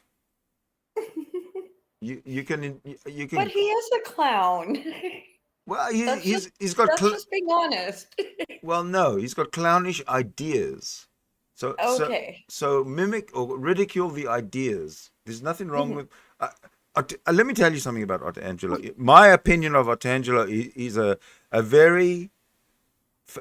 He's afraid of death, just like J.L. Warren. J.L. Warren put out a very good video about Artangelo and why he's Well, you shouldn't like be it afraid is. of death. Okay, but besides all that, he's got a very stable family, a very I've seen his family. They're really nice, a nice family. Everybody looks happy and content, and I think that side of him, he's just as normal, and probably more normal than most. For sure, he's more normal in his real life than Darth Dawkins is. Okay. Yeah. I. That's a good. Right. So he's a regular family man like anybody else in real life. When he comes on the internet playing the character of Artangelo Grasso, then he's just a Christian. He's just a Christian. Yeah. But there's no point in insulting his character. He's real, or his he's anything about it other than his ideas. Oh, All right. that's fair. That is totally fair, and I think that's a good attitude to have. And I think that if He has sound ideas. Artangelo comes in here, then that's the way he will. I He does have a expect. good sense of humor. Yeah, It's if he better does than a come lot of people. yes, he does. But if he does come in, yeah, I expect that's how we will treat each other. I will behave. You don't have to behave; just be regular, respectful. Yes. Yeah. Yeah, I can do that. It's not something that is, it's what you do all the time, basically. Yeah. Yes. So come on in, Artangelo. Don't be shy. Well, Santa's real. So what do you think of my everybody? If everybody's an atheist on this planet, all of a sudden, right now, flick of a finger, wake up tomorrow, everyone's an atheist. Everybody puts down their guns and they're they don't have any animosity towards anybody else because they're a different religion, because there is no religion. It would be a wonderful It world. would be an awesome world. Sure, there will be fights, and sure there will be crime, and sure there will be, the level of global violence will Oh yeah, it'll go down. go The rates down. of child abuse will Yeah, go down for if it's sure. if it's at 100% now, I believe that if everybody was an atheist on this planet, global violence would go down to 10%. I think that too. That's why when Christopher Hitchens, he famously wrote that religion poisons everything. Bingo, he was right. He is right, because that brilliant statement still stands.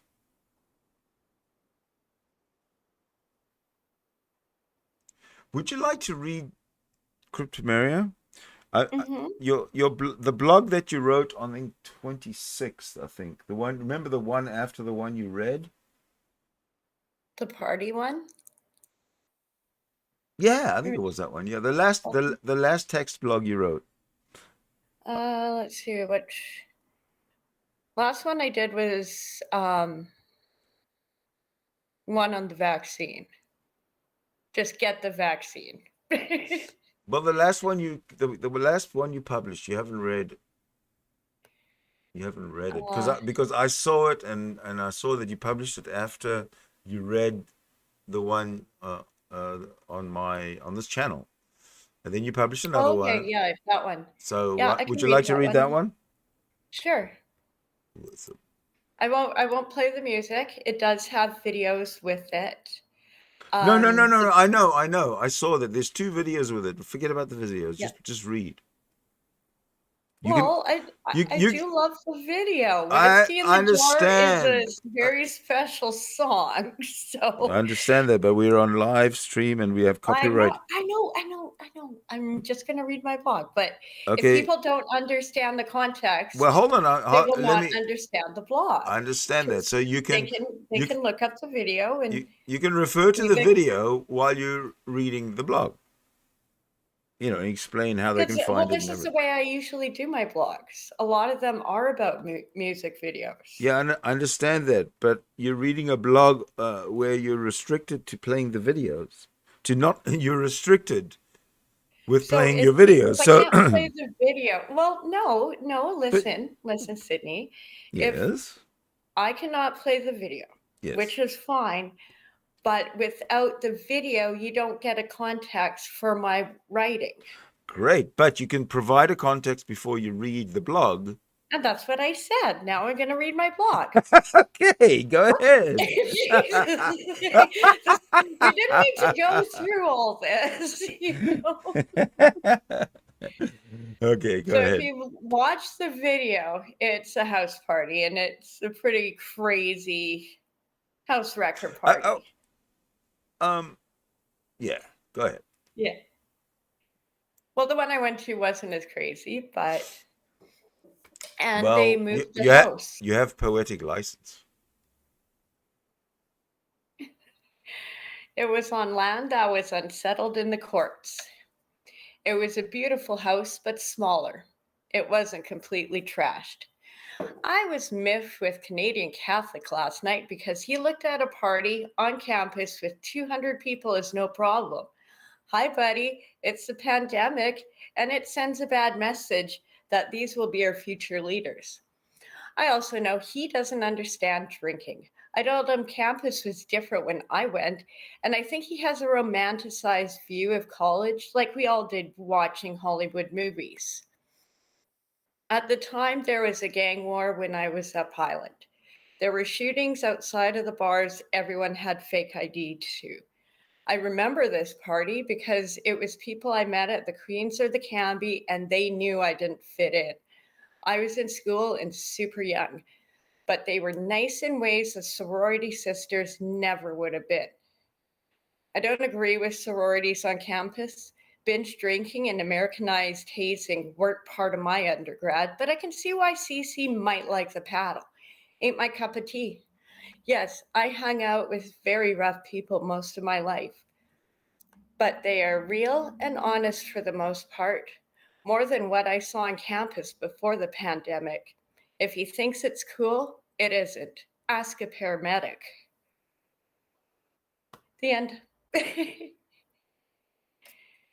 And then I go into the Thin Lizzy version of Whiskey in the Jar, and I'm going to do a longer blog on Thin Lizzy because they're a pretty fascinating band. Yeah.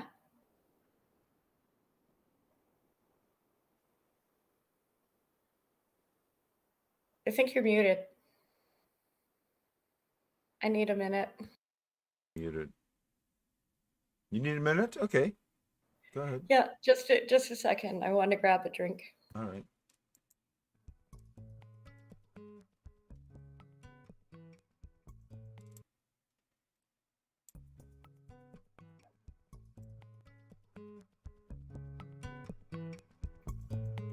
Well, he did. I'm. Okay, you back? Yes, I'm back. All right. Now, you mentioned one name that I'm familiar with. You mentioned lots of names, and that's Canadian Catholic. Very good. Yeah. What are your thoughts? Tell me what. Open up your heart, your mind, your soul about Canadian Catholic. I think I'm nice to him out of pity. I think that's what it is. Like You pity him? Yeah, I feel bad for him. Look, he's looking for $5,000 by Friday. Well, hopefully. What is today? Thursday? Wednesday. So by Friday he needs $5,000 or something about he can't go to school. Or he can't go to school and residence. Yeah. Well, I feel bad for him, but But hold on a I minute. told How him many? that straight up. I don't agree with his politics. I don't agree with a lot of. He won't address things like the First Nations residential schools, Mm-hmm. and he's incredibly sexist. No kidding. Look, he's a Christian. Yeah, they all are, but and a Roman Catholic at that. And you know that Roman Catholics have no morals whatsoever. no, they don't. They're dirty pigs, actually. I got to say, No, seriously, I think they're dirty pigs. I've never really had good dating experiences with them. Okay, I don't Like, want to hear this. no, it's just a sense of entitlement. Oh, okay. You know, and I see that in other Christians. It's like, I'm a man. God gave me this, and I'm like top of the world. Like, it's like, no, you're not special because you have a penis. Sorry. Yeah, it's essentially what it is, I think. But more than that, you got to I believe that they're not aware that they're being patriarchal. They're not aware. They're being patriarchal, and they're being, sort of oppressive and holier than thou and authoritarian. They're being Darth Dawkins. At some level, they're being a Christian like Darth Dawkins. Well, if they've always grown up with a sense of entitlement, yes, and then someone comes along and says, no, this isn't the way the world works, then they start feeling threatened because this is all they've known.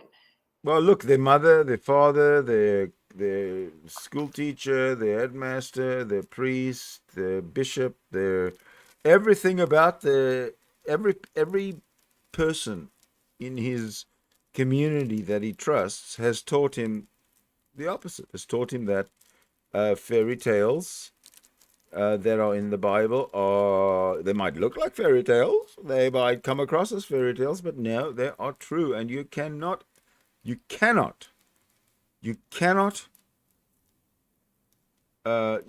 object to the truth. You cannot question the truths in your holy books. Done. And this is now engraved on their minds, right? So when the issue of a no God situation comes up, they totally go into shock because it's something they cannot conceive. It's been a taboo subject ever since they were born. And now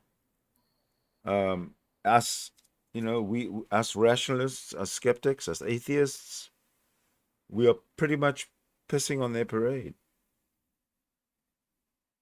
And they know it. Yeah. And look how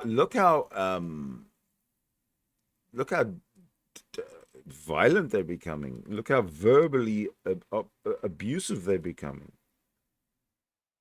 I think we're hitting a nerve. We're slowly but surely sawing our way into the big tree trunk that is Christianity. And the more we saw, the deeper we go. And eventually, after sawing and sawing and sawing, the big tree of Christianity will tumble. I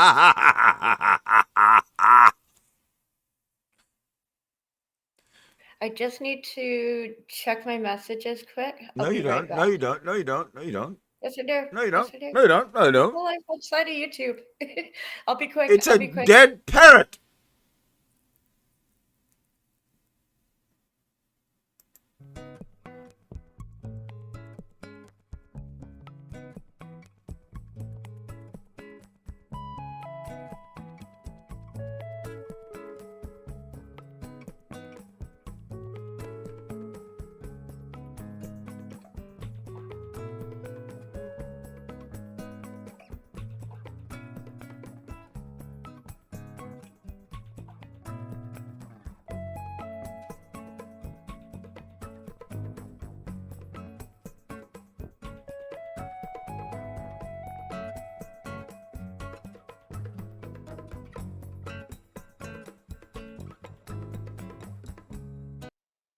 Artangelo, I just saw your request to send you a link. The link is pinned to the. Okay, open up your Google Meet. If you on Chrome, you open Google Meet, the app, and then you copy paste the link that's at the top of this chat room. You copy paste that into the Google Meet field where it says post your code here, and then you're in. There, Henry Hansen just put it there for you.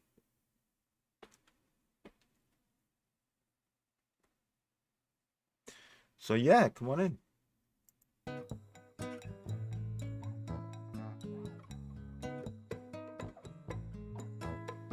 Yay! I'm back. Hello. Artangelo's coming in. Yay! You know, my sister sent me a birthday present, so Ooh, tomorrow. it was worth a message checking on. No, absolutely. Yeah. We're gonna have a birthday hour for you tomorrow. Aw. All right. After work, I'll dress up and everything.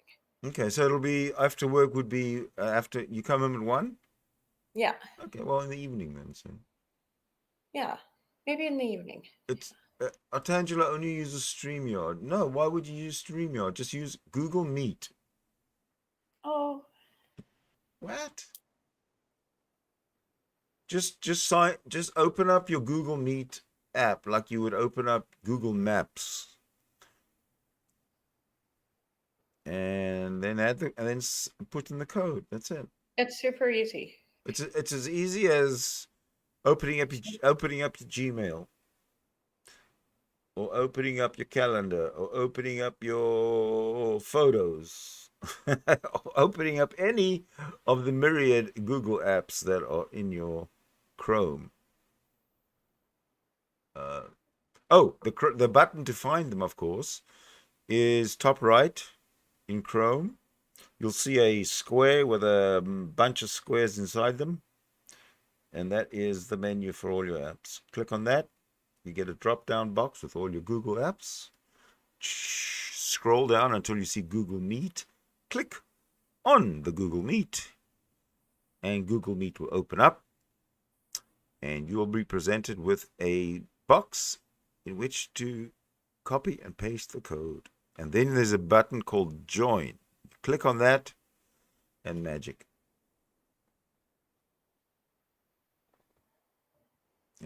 Was that clear enough, you think? I think so. Well, you know what? I'm gonna have to go and make another pot of coffee because I'm running low. As you know, I don't plan these things. They just sort of come into.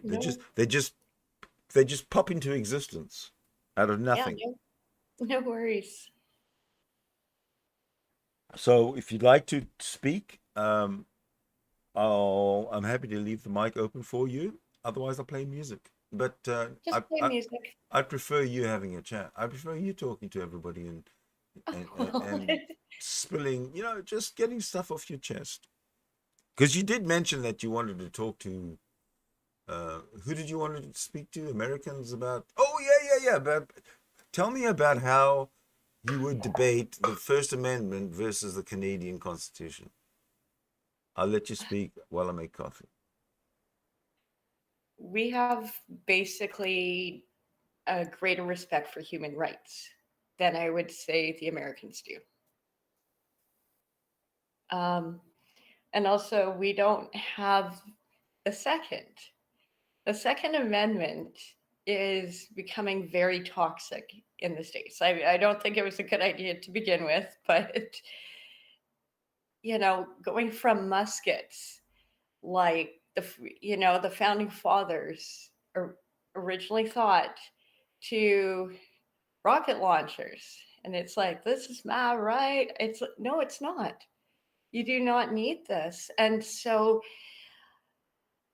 I'm trying to work on a larger idea where I think because of the way their constitution is set up, that they have developed a distrust for their government.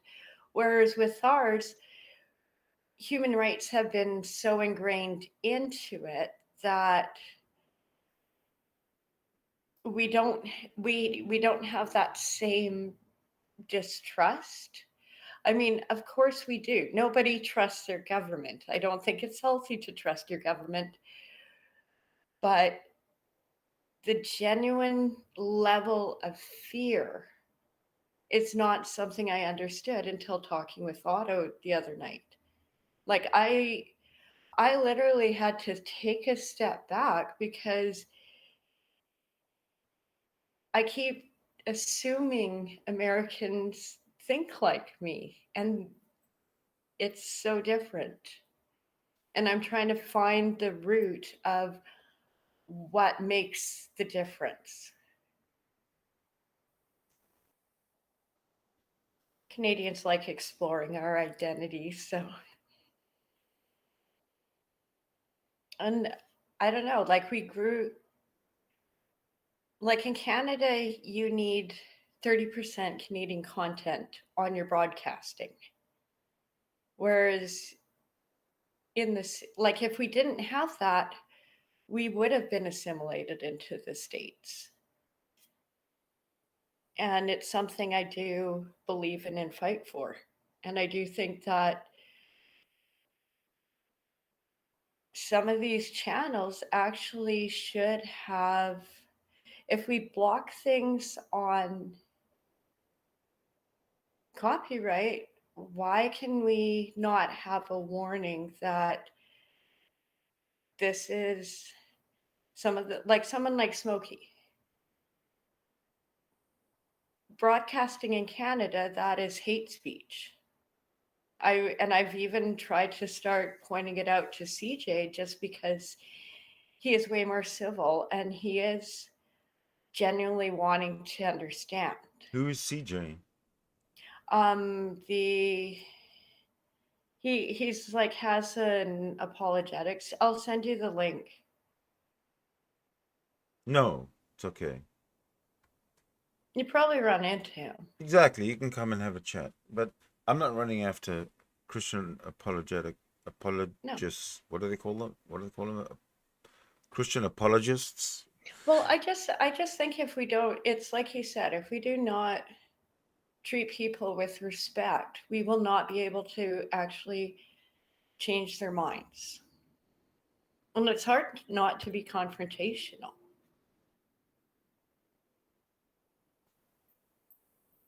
Well, that's the thing. That's why I don't chase them. Seriously, it's their story is it's old, it's stale. Everybody's heard it before. It's nonsense. Everybody knows it's nonsense. They've got nothing. Their survival is on perilous ground, and they know it. And unfortunately for us, there's us who will never stop explaining to them that they are cognitively dissonant. They have been sold a bill of goods by their parents, by their church, by their counselors. They've been lied to all their life. They've been living in illusion. And start calling you Morpheus. That joke. Yeah, I guess, whatever. But it's a serious situation. That's the thing, because there's a lot of Christianity creates a lot of broken brains. Yes, it does. Seriously. It does. That was like, I think some of it, why I keep trying to go through my experience in church is because it's so messed up. And these were not intelligent people. And education is looked down on. And I've never been around this. I'm like, I think it's just so bizarre that it's like, it's fascinating, like seeing how these people have made it so far in life being stupid or unintelligent. And it's so, if you're against education, then you're not getting progress. And I see us going backwards. Is that a fair statement? Repeat it, please. If we don't start having better education, we're just gonna keep going backward. No. And I see that happening in the States. I don't believe that. It's not a matter of starting having better education at all. It's a matter of literally getting rid of the religion, getting rid of the religious indoctrination. Because once you do that, education automatically just becomes better, because you're not teaching shit anymore. You're not teaching you're not teaching creation, and you're not teaching the God concept, and you're not scaring people. You're not scaring the kids with the punishment of hell and nonsense like that, and them not being burdened, children not being burdened with the problems of the threat of hell, etc.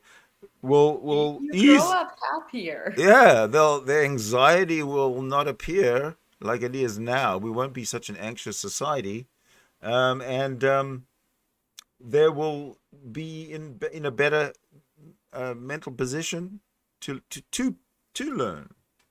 There's a win-win situation with getting rid of religion. At least state-supported religion, and that's another thing I was going to talk about. I was going to mention in your discussion with your American opponent who supports the Constitution is Christian.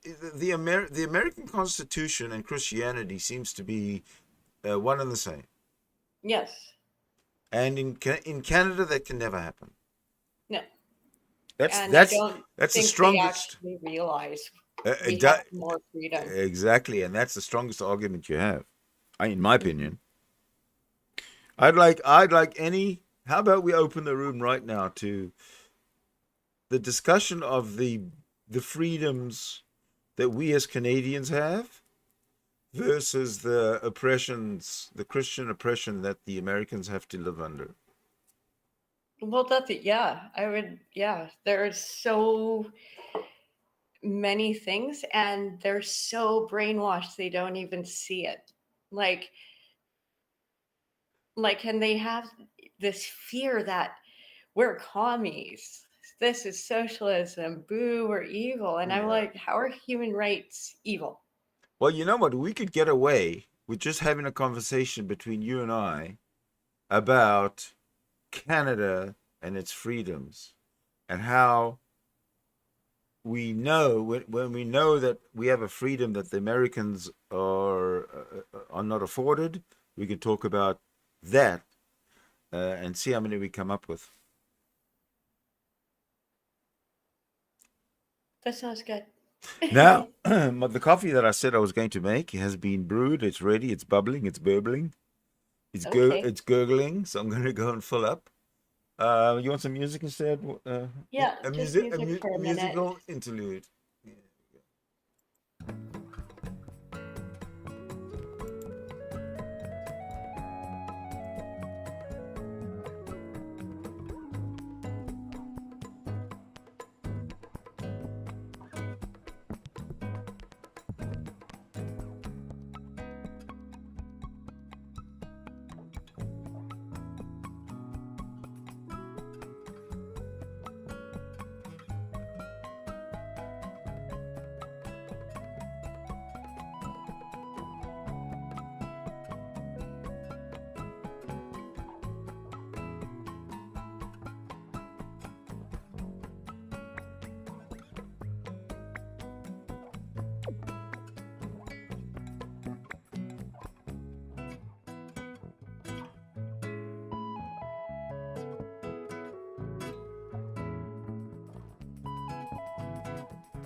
You know what I like about this Google Meet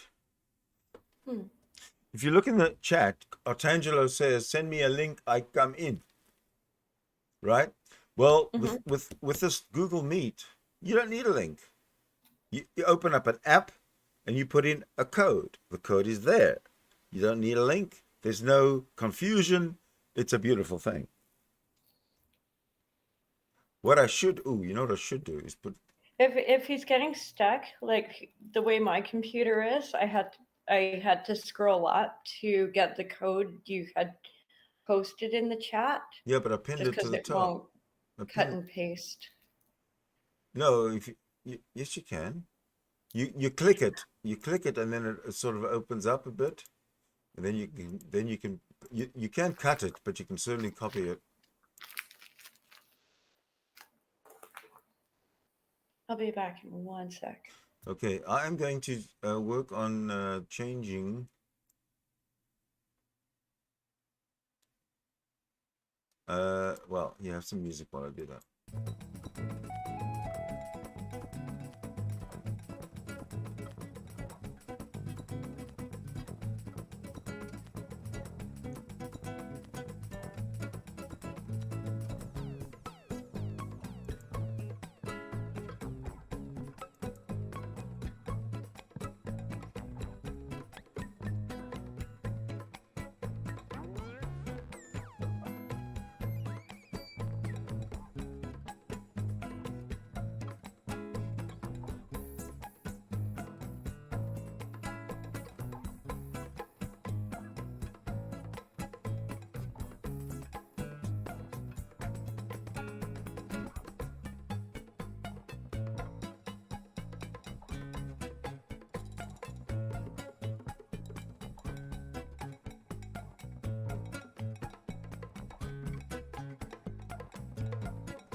Oh, brilliant. Oh, don't start again yet. Okay, so I have pinned a better, I think a better message onto the top. Let me show you. Let me show everybody what I'm doing, what I did. While you were sitting back, just enjoying the music, no problem. This is what I was doing. I created a message with the Google Meet code and the code and pinned it to the top of the chat room, the YouTube chat room. So, you people have, those who don't know about it, might want to get used to the fact that you don't need to be sent a link anymore. It's the Google Meet app with the code. Hey, hello, DB Cisco. I can hear you twice. Okay, I'm gonna turn down your YouTube. Yeah, can you hear me now? I can hear you, but I can hear me as well on from you. You have two streams coming in. One from. Oh, that's better. There, you fixed it. Yeah, I killed perfect YouTube. Perfect. Welcome. What's on your mind? Thank you. Any thoughts on what you've seen or heard? Same as everybody. Yeah, it's a clown show, isn't it?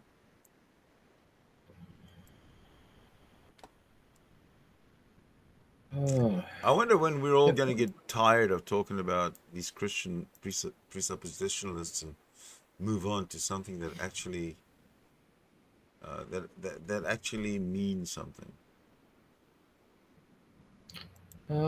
Yeah, I go on other stuff for history and actual reality, but I do get entertainment out of watching when Christians are attacking other Christians and, oh, you're not a real Christian. You're not a real Oh, I Christian. love that. Oh, that's not really God. Yeah, Blah blah that's blah. right. Back and forth. It's great.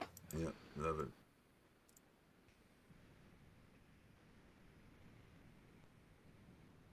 Because I've Hello, got a. DB.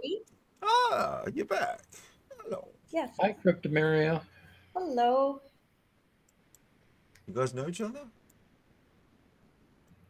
Of course you Well, we do. keep Of course you do. running into each other on other streams. Yeah, from the side chats. Duh. Yeah. Duh. I mean, duh. Oops.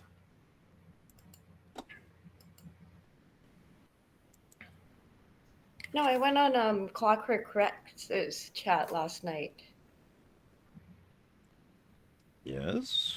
Tell me more. like- Tell me more. Well, his chat, he's just, I don't know.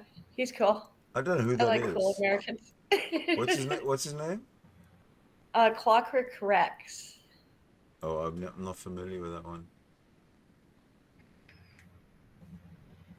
You might have remembered him from more of the old Hangouts crew. What did he go under? What is his name there? Same Well, okay, can you tell me his name again? I didn't get it then. Clockwork Rex. Clockwork Rex. No, I don't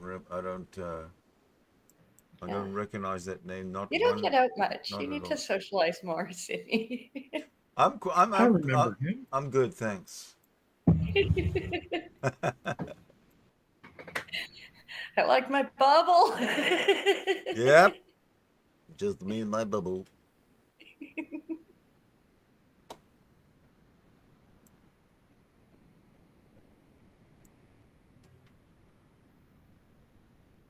DB.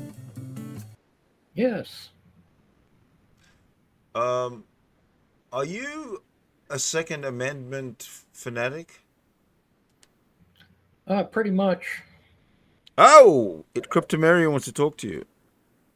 Well, it's different in Canada. Plus, I mean, in Alberta, the homestead had gun racks all around the living room, all around the kitchen. So it's not like I didn't grow up around guns. I just don't see. It's almost like a fetish. Like, Well, firstly, what is the argument for the Second Amendment? DB Cisco, why don't you tell us? Basically, I like to shoot targets. I go deer hunting, and I carry one for self-defense because I'm right outside of Philadelphia. yeah, I'd want a gun there too. Why? What's Probably wrong? couple. What's wrong with Philadelphia? I heard it's a pretty cool place. Well, parts of it are. You don't want to go into South Philadelphia, especially at night. No. You know what? I don't want to cross the border into the United States at any time of day or night. I want to go to Seattle again. I like Seattle or Port Angeles. I just like, you can drink on your boats, and that's really cool. It's really cool to drink on a ferry and But I'm have not more than one. I'm not a drinker. I know. Well, So like a cruise. it's still not an attraction for me. My drinking just sort of never took hold. I could never fit into Canadian culture because drinking is not the center of my life. Well, That's Canadian culture for you. And I don't want to attack your culture. Yeah, I'm not gonna. I don't want to attack your culture, really. Like here, like no, I'm an angel. But I've really never fitted into Canadian culture in that way. You know, like meet in the pub for a drink every day kind of thing. Never. Well, for me, that's almost more a British thing. Like it really. Yeah, but the pubs. Before the pandemic, before I moved, it was just like what I would do after work, and then I'd sit on a chat and I'd have free Wi-Fi and food, and then I'd go home. It was. I haven't drank in over 35 years. Well, is that because you had a drinking problem? Vodka and cocaine killed my musical Oh, career. another one. Yeah. Hold on a second. Were you the same guy yesterday who told us that vodka and cocaine killed your musical career? That's me. Oh, okay. So I'm not having a deja vu kind of weird moment. There's a glitch in the matrix. Oh, I was going to say something about Artangelo. Remember he said, yeah, let me scroll up. He says, Sydney Winston, send me a link. I come in. I think he's trolling me. What do you think? Because then he says, or Zoom. I can only use Zoom. And then he says, or something else, Zoom or Maybe he's not on Chrome. Oh, StreamYard. I only use StreamYard. I am too simpleton to use other programs or Zoom. So that's a troll, right? Because he's not an idiot to use. I mean, he knows he knows all this Google Meet stuff. No, he might not. He might not be there- on Chrome. So. Well, I mean, how can he not be on Chrome and go into? Well, you can. You know he's trying. You know he's trying at least. No, so. I don't. I say he's trolling, not trying. It's same word. It starts with the same word, but in his case he's trolling, and in your case he's trying.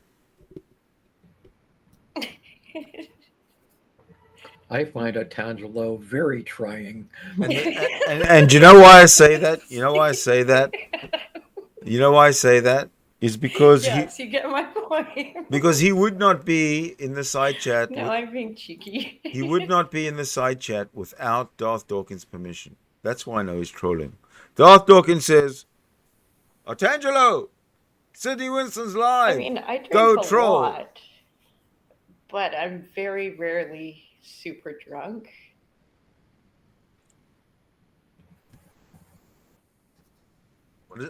What do you mean by very rarely? And what is super drunk? Okay, let's take a situation of super. Like blackout drunk. You sound. That sounds. I don't understand these things. So okay, No, super drunk, blackout drunk. Last time. Like, you've seen the movie The Hangover, right? I've seen. You get the concept, though.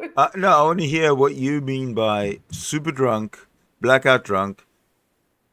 Very rarely last time. So go with those. I won't do shooters. Like, go with those associative words. Like, just I've overdrank at times. What is so it? now I know what, not to do that. What happens when you overdrink? Depends. Do you remember everything you do? No. But you hear about it the next day, so you smarten up. So do you become promiscuous or do you just do silly things? Oh, no, actually, I beat up a friend once. I don't think that was... You become violent? Yeah. You become violent? Yeah, so I just Okay. keep myself in check. All right, so okay, so don't mess. Don't feed me champagne. Don't flirt with Cryptomeria when she's been drinking. In fact, don't go near Cryptomeria when she's been drinking. Well, one guy, it's like I kept saying no, and he worked at a church, and so I just kept doing. I drank like this expensive bottle of scotch, and then I just swore at him, and I was just like, and then he still tried to keep calling me, and I was like, no, I don't want to see you. Like, fuck off.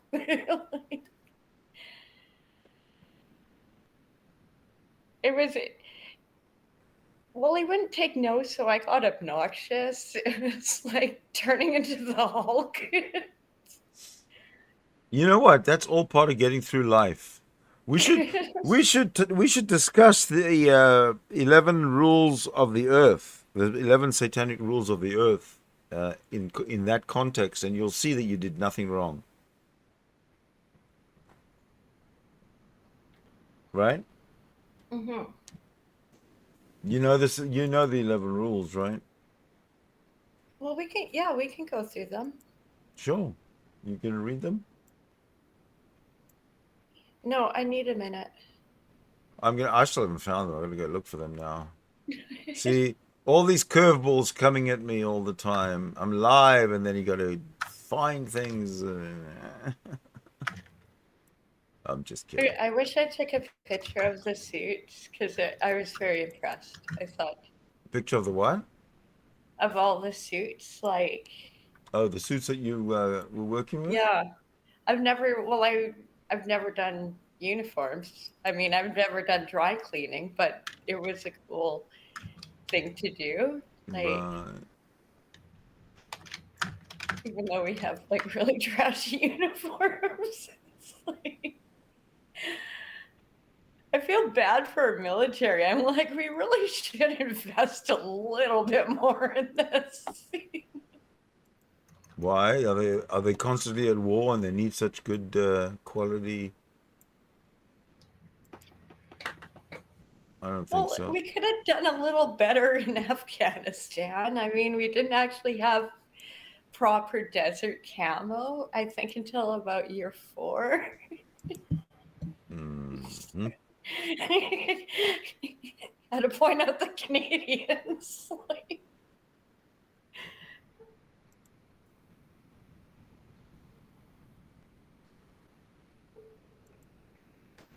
So, DB, guns, how many do you have? Let's see. I have 1, 2, 3, 4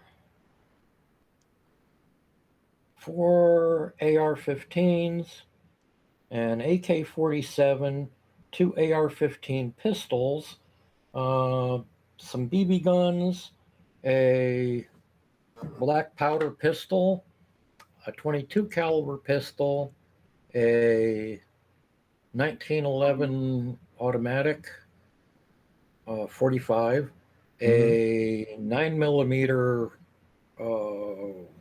Taurus pistol, a Ruger pocket pistol, a Winchester 30-30, a Mauser 8mm. I think that covers most of them. Oh, I've got an M1 carbine from World War II. Are you a collector? Pretty much, yeah. Yeah. that's pretty cool. That's actually pretty cool. You have that's like, I think if people treat them with respect, then there isn't a problem, you know. And also, like, my family had some really cool ones. I remember they would have like gold coins inlaid in them. Mm-hmm. So I like,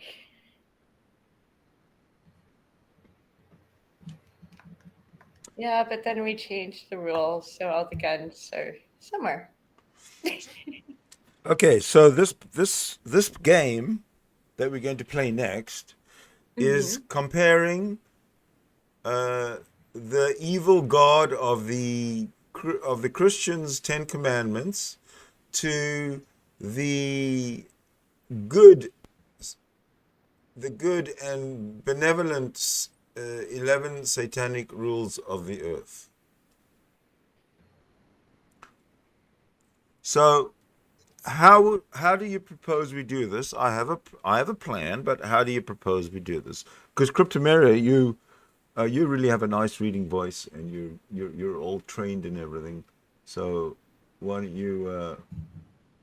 you suggest how we should approach this? Um. Well, should we read them all Yes.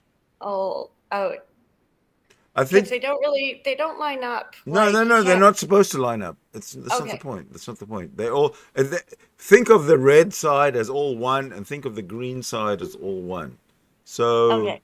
you sort of you what you do is you can read a rule, and I'd say you read I don't know, whatever you want to do, however you want to present it.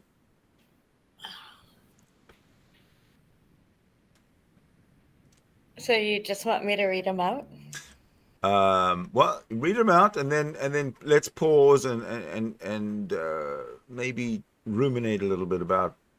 Maybe not very long. It doesn't make sense. Doesn't Yeah. make sense. Is it a good Well- thing? Is it a good thing for humans? A bad thing for humans? Does it cover a lot of things? Does it not cover a lot of things? Well, let's start with good Satan. Okay, good idea. I'm with you. Do not give opinions or advice unless you are asked. Okay, so I think that's a pretty good rule. okay. May I request that you preface each rule with a number? That's number one. Yeah, no, that's fine. So that one For- makes sense. DB, what do you think? It makes sense, but I have a hard time following it. I was a teacher for 17 years. Okay. All right. Well, what's the problem? Do not give opinions or advice unless you are asked. When I see somebody doing something stupid, Yeah, that doesn't work. It's like I'm not going to wait for the idiot to ask me, "Is it okay if I run out into traffic?" It's like, no, see, especially at my Hold on. area. If you see something stupid, why is it your business? Well, so I step in at work. If somebody's running out into traffic, why is it your business? Well, if it's at work, it is my business. I didn't say at work. I said in traffic. In traffic, I've got little kids here that are, not always paying attention to traffic and stuff, and they do, like, not pay attention and just walk out into the street. Okay. Okay. I Or tell you what. chasing a I tell you ball what. that they were playing. If we're going to have this kind of skepticism, which I appreciate, then I suggest we start with the red side. Okay. Okay, those I could tear to shreds. Well, that's not the point. The point is the point is not to tear them to shreds. The point is to take the total of the green side and the totality of the green side and compare them to the totality of the red side in terms of rules to live your life by. Okay? You understand the game? Sure. Okay, I already did that kind of long before I met you folks. I know, but so my point here is when you say something about rule number 1, like you did, it How had. about we go into rule number 2? I'm not finished. Okay. Instead of you saying what you did about rule number 1, which you did, it had no context to the red side. In other words, do not give opinions or advice unless you are asked. Compare that to anything on the red side, which is a much better suggestion. And there's nothing. You see? There's nothing there. So we can pick and choose the ones. No, it's not picking and choosing. You read the one. You read what it says. Like the number 1, you started to unravel little details and get all stuck in them in minutia, which really is not. It's really not intended for minutia and little obviously common sense situations which you find yourself in. If kids are running in the street, common sense tells you to stop the cars or save the kids or whatever it is. Okay, this is not an anti-common sense. There's not a replacement for common sense. Okay, the green side. Just so you know. So yeah, number 2. Number 2. Do not tell your troubles to others unless you are sure they want to hear them. What do you think? It's a good rule. DB?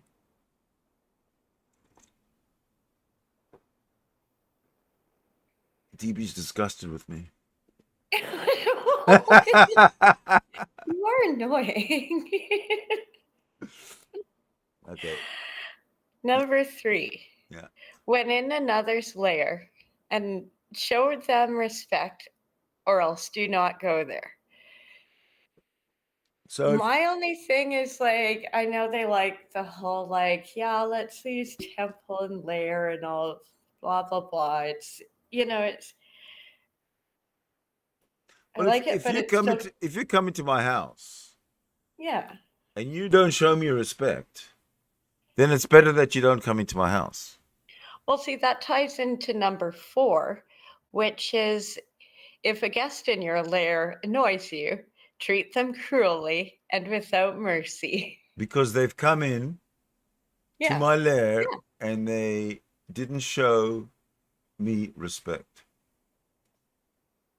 So I can say, get out, leave, please, bye. I could toss them off the balcony. No, it doesn't say, it says treat them cruelly. It doesn't say treat them, it doesn't say, treat them physically cruelly. Yeah. Specifically. Number what? 5. Number 5. Do not make sexual advances unless you are given the mating signal. Makes sense? I do think that's a good one, because I think that's a one that Christians just sort of skip over. Exactly. So there's nothing on the Well, red side. Christianity's a whole lot of Me Too. It's like, Yeah. they're bad. What on the red side would be better than number 5? Or would cover number 5?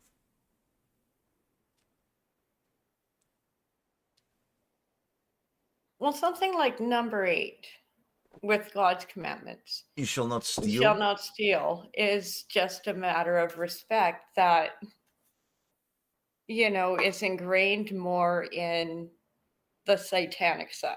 But how does stealing and sexual advances can correlate? I had a long day at work. No, well, see, no, because I was confused by your question. So, I mean, it would be at number 7, you should not commit adultery. It doesn't say you shall not rape your cousin. I don't know. I think. Okay, let's go on. Let's go on number 6.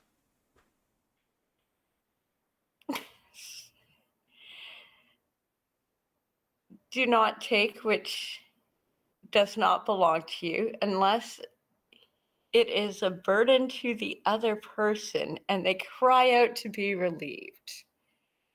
Do not steal. There's number 8. Well, there's your number 8 on the red side. Yeah, I'm dyslexic. I got them mixed up. Okay. I'll accept that.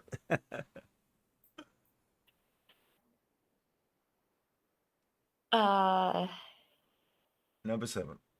Number 7. Acknowledge the power of magic if you have employed it successfully to obtain your desires. If you deny the power of magic after having called upon it with success, you will lose all you have obtained. And I actually disagree with that one. Okay. Just because that is not part of Wicca, that's just not part of physics.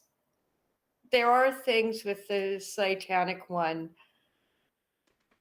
I will disagree on. I disagree. And that is one of them. That is one of them. Okay, but I disagree with you on that one, and here's why.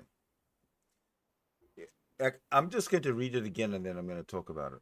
Acknowledge the power of magic if you have employed it successfully to obtain your desires.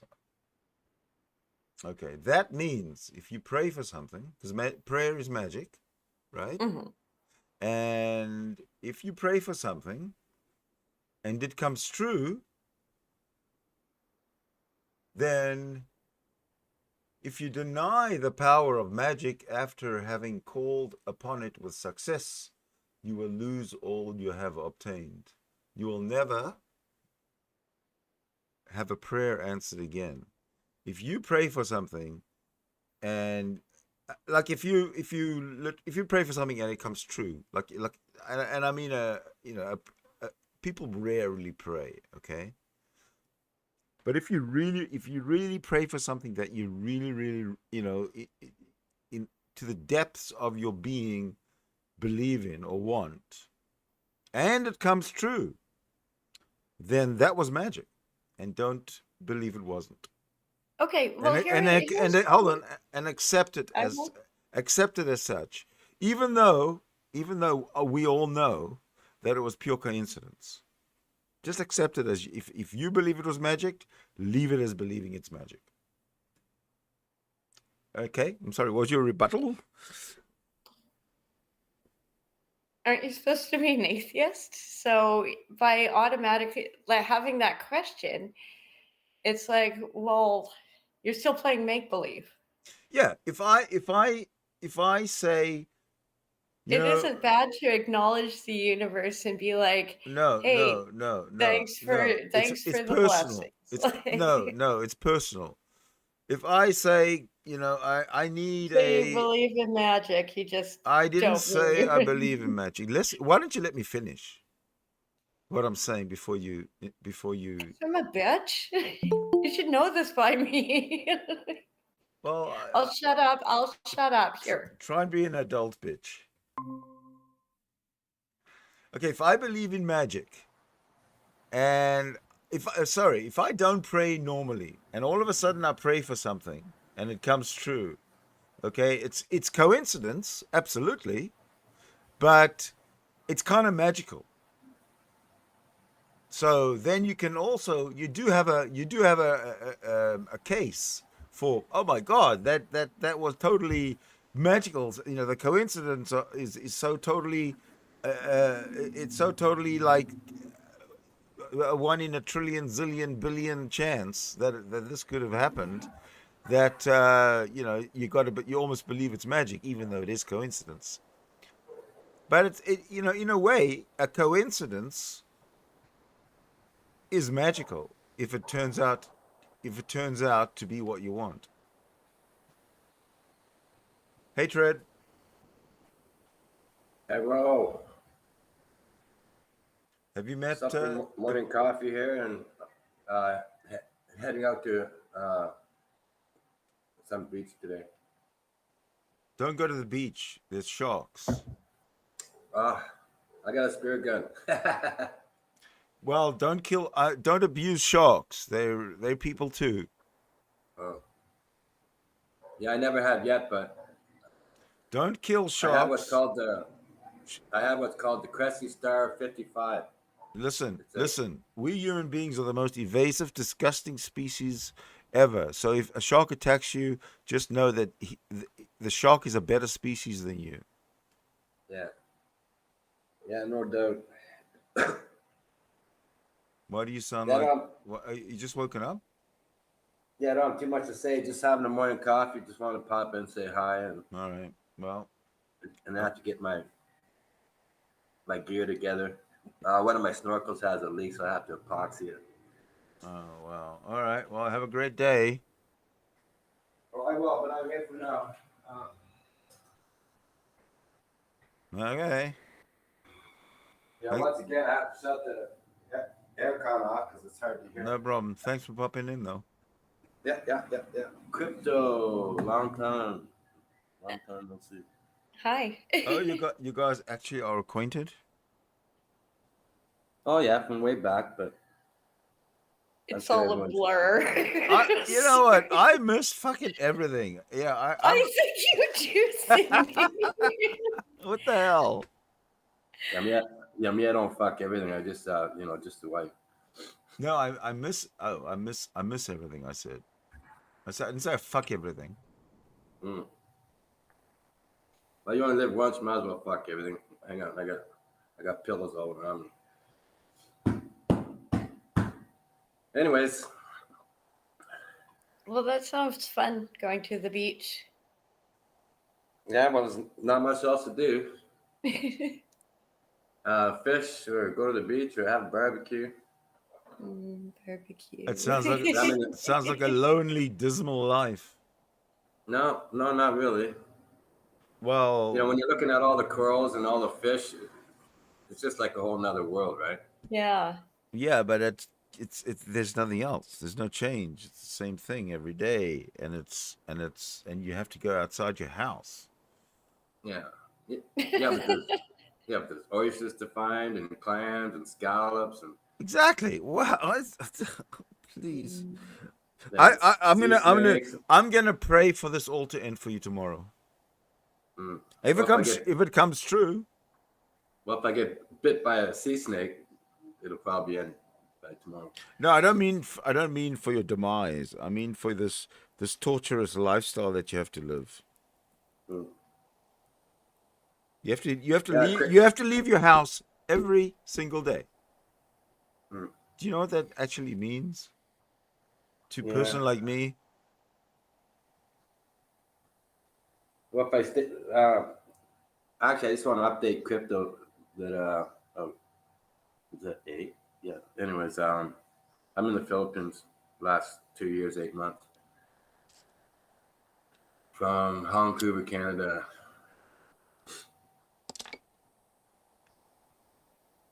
So there's 3 Canadians in here and 2 Moroccans. Yeah, I'm still Canadian, but I did lose my residency. So you don't have residency. Outside of Canada, you don't have you have citizenship. Yeah, if you're outside of Canada for 1 day over 2 years, then you're basically a non-resident, and then you got to fill out a lot of forms. I think it was like 9 forms I had to fill out. Really? Eh? Yeah. Well, for income tax purposes, you have to prove you don't pay taxes in another country. You have to prove what you own. You have to prove. Do they ask you for taxes? Does Canada ask for taxes in any way, even though you're living there? Yeah. They ask you to declare if you own anything over 100,000 in another foreign country. You have to declare it. And then they ask you to pay taxes on it. Yeah. Then you would have to pay tax on it. Why? You own it in a foreign country. Well, that's the Canadian government. They want to tax you once, and once they tax you once, there's nothing to do but try to find a way to tax you twice, and then after that, there's nothing to do but find a way to tax you 3 times. Everything I have here was built on money that was taxed already in Canada. Really? Yeah, and then my wife inherited some stuff here in the Philippines, and we don't have to declare that, but because she pays the tax on that, they ask if she has a tax number, it's called a tin. And yes, she has 2 tins. So on the forms, I have to give 2 tins and explain why she has 2 tins. Well, she's paying tax on inherited property, which we don't have to claim. So why the hell are we got to tell you what the tin is? Oh, see, that's the problem with having money, is that the government always comes knocking on your door. Fuck. So please do not send me money to my Patreon or to my PayPal. The government will come knocking on my door. Oh, well, they may in time. Because it's already happened on Facebook a lot. That's why I have a business license, so I get a tax write-off for it. Yeah. Sydney could do it. You should consider it, Sydney. Well, I'll talk to you off air about the whole deal with it, all right? We'll talk in a private chat about this whole because I know nothing about it. I used to have a business thing and I couldn't figure out what to do with it, so I gave it up. A GST number. Yeah. Well, no, you don't need one unless you make over 30,000. I have a tax number. That's what I had, a tax number.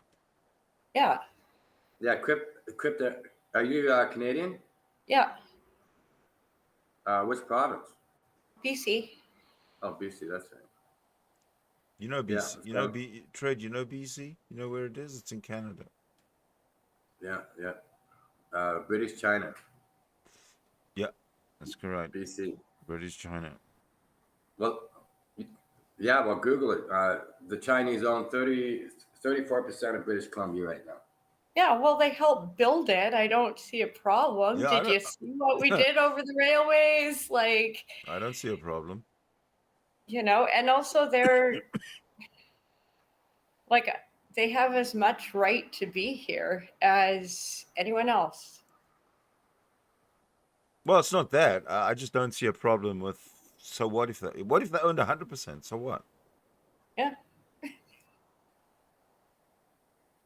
Well, because some cultures are okay. Canada is very unique. There's not many countries like Canada. I mean, like in Canada, for example, if Sydney or Crypto, sees an Asian person, well, you have a good clue that person is a Filipino or that person's Korean or he looks Vietnamese.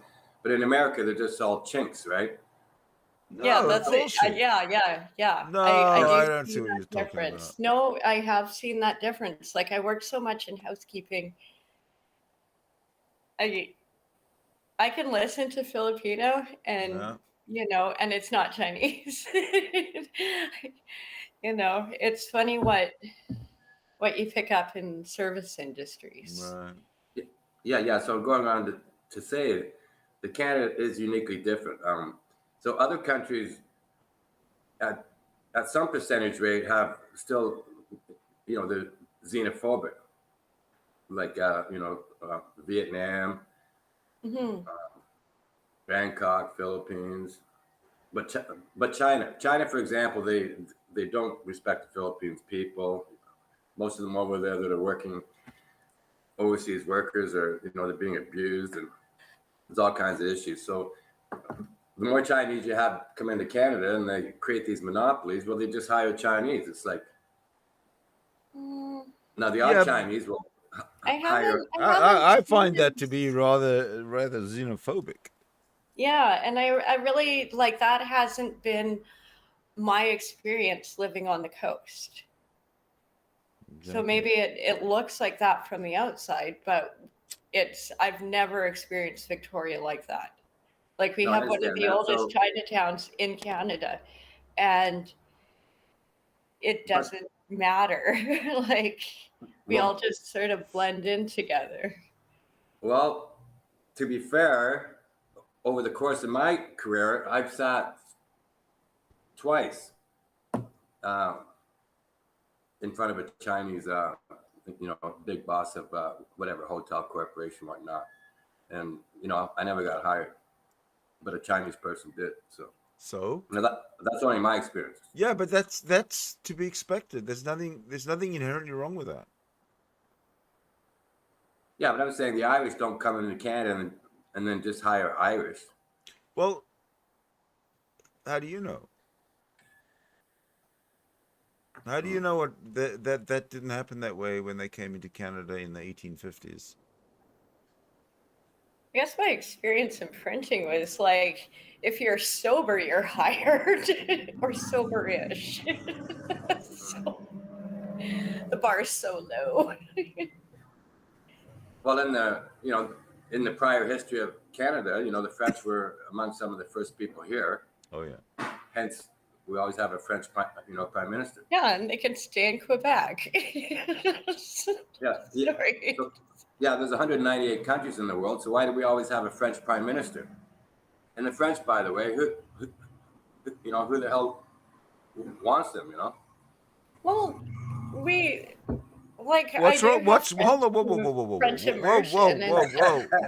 What is wrong with the French? We just hate everyone. No. What? Yeah, what is wrong with the French? I love the French. I actually love the French too because they have a lot of rifles that have never been fired and only dropped once. You're such a man, Tread. But like in the Second World War, Winston Churchill, said, well, the other side can have the French this time around. Yeah, but we're talking about Quebec. I'm just upset because of the protests over their student tuitions going up. They got Arcade Fire. Ours went, like, they had to pay $200 extra a year. Meanwhile, at UVic, ours went up $2,000 a semester. And we didn't have Arcade Fire playing for us, so fuck them. Yeah, it's personal. Okay. It's personal, all right. Yeah, like they're entitled. Like they're just nobody like, it's like all this. Wow, we have to pay $200 extra a whole fucking year versus $2,000. And now UVic now they're making doctors, so you don't even want to know how much it's gone up. But they're special. They deserve things. Well, what I do like about China is how they have the system of naming their children, right? So yeah. So the husband, he picks up the newborn, and if it's ugly, it's he calls it you. Most of my Chinese friends are named Jason or Mike. Yeah. If it's a Like boy, call it Wang. They aren't Chinese names, Yeah, I can tell you a funny story, but it'd be hard to believe it. I was doing a roll call one time on a staff of well over 200 people. I'm standing up in a chair yelling names. And one of the last ones was a Japanese girl, and her name was Miho. So I go, Miho. And, there's no answer. So I go, Miho. And then finally the girl's like, here. And I say, oh, Miho too. Wow. Okay. Your name's Miho too? What does that mean? Yeah, anyways, there was no other managers around, so I didn't get in shit. But, it definitely went around the place that, Wow. Oh, Miho too. Boy, it sounds like your wife rules the house where you live. Yeah. Which house? The one you and her live in. Well, she's in the main house right now. I'm in my man cave house. No. She rules the empire. Oh. No, we're basically 50-50. When 26 years ago when I got married, my mother was still alive at the time. She only gave me one piece of advice, which was when you get married, just always make sure your wife has the money, right? So yeah, we just created a joint account, and we've always entrusted each other. So, and it worked out really well. I trusted with my life. So the best arrangement for any married couple is for the wife to always be in charge of the money. Well, that's the way it was in my house because my dad didn't work half the bloody time. Well, joint account. No, I don't mean hold on. I don't mean making the money. I mean managing the money. Yeah. He wasn't trustworthy. But he's not I don't know why she put up with him so long. He's not a female. So the point was that females always should be the money managers of the household. No. No? Why not? Well, the point I was making was that didn't work. That didn't work in my life. One at a time, please. Name sites. I'll take a minute. Skeptic. No, that didn't work. That's an individual thing. Women can manage money well, but not always. Not just because she's a female. So you don't think women should be the money managers of the household? No. But Tread has just said that that's what works for him. Well, good for him. Maybe there is a God. Are you? It sounds like you and Tread have something very much in common. Well, what I was saying was, since the time we got married, we only had a joint account. Could somebody turn off their background? All my background shut down. Thank you. I don't even have the Gmail open in another. No, just the noise. Just the noise. Window. Go ahead. No. My YouTube's all paused. It must be someone else. Continue. Okay, so, well, like I said, so, for example, if a man marries a wife and she doesn't work, she's a stay-at-home mom. Still, she should have access to the account, and if she ever wants to, use a credit card and go out shopping, there's no, you have to entrust each other, and then that builds the best relationship over a long period of time. But there's so many husbands that, they want to control all the money and income and create a budget and whatnot. But in my case, it worked out really well. Trusting her. Yeah. And trusting her allowed her to trust me. I wonder who handled the money in the Gary Mill and Carol Snow marriage.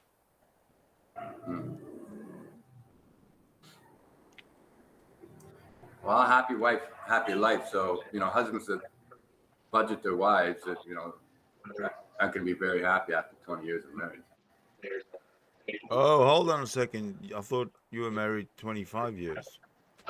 26, it'll be 20. No, it was 26 years this September. September 9th was 26 years. Have you been faithful for 26 years? Mm-hmm. All right. Skeptic, turn down your background or mute, please. Thank you. Have you been faithful for 26 years and 7 months? Yes. Now, could you ask your wife to come in, because I'd like to ask her the same question. It's pointless you answering for her. Yeah. Well, she's in the other home. If I called her and told her I'm in a live chat, she probably wouldn't be interested. No, she can call in with a phone.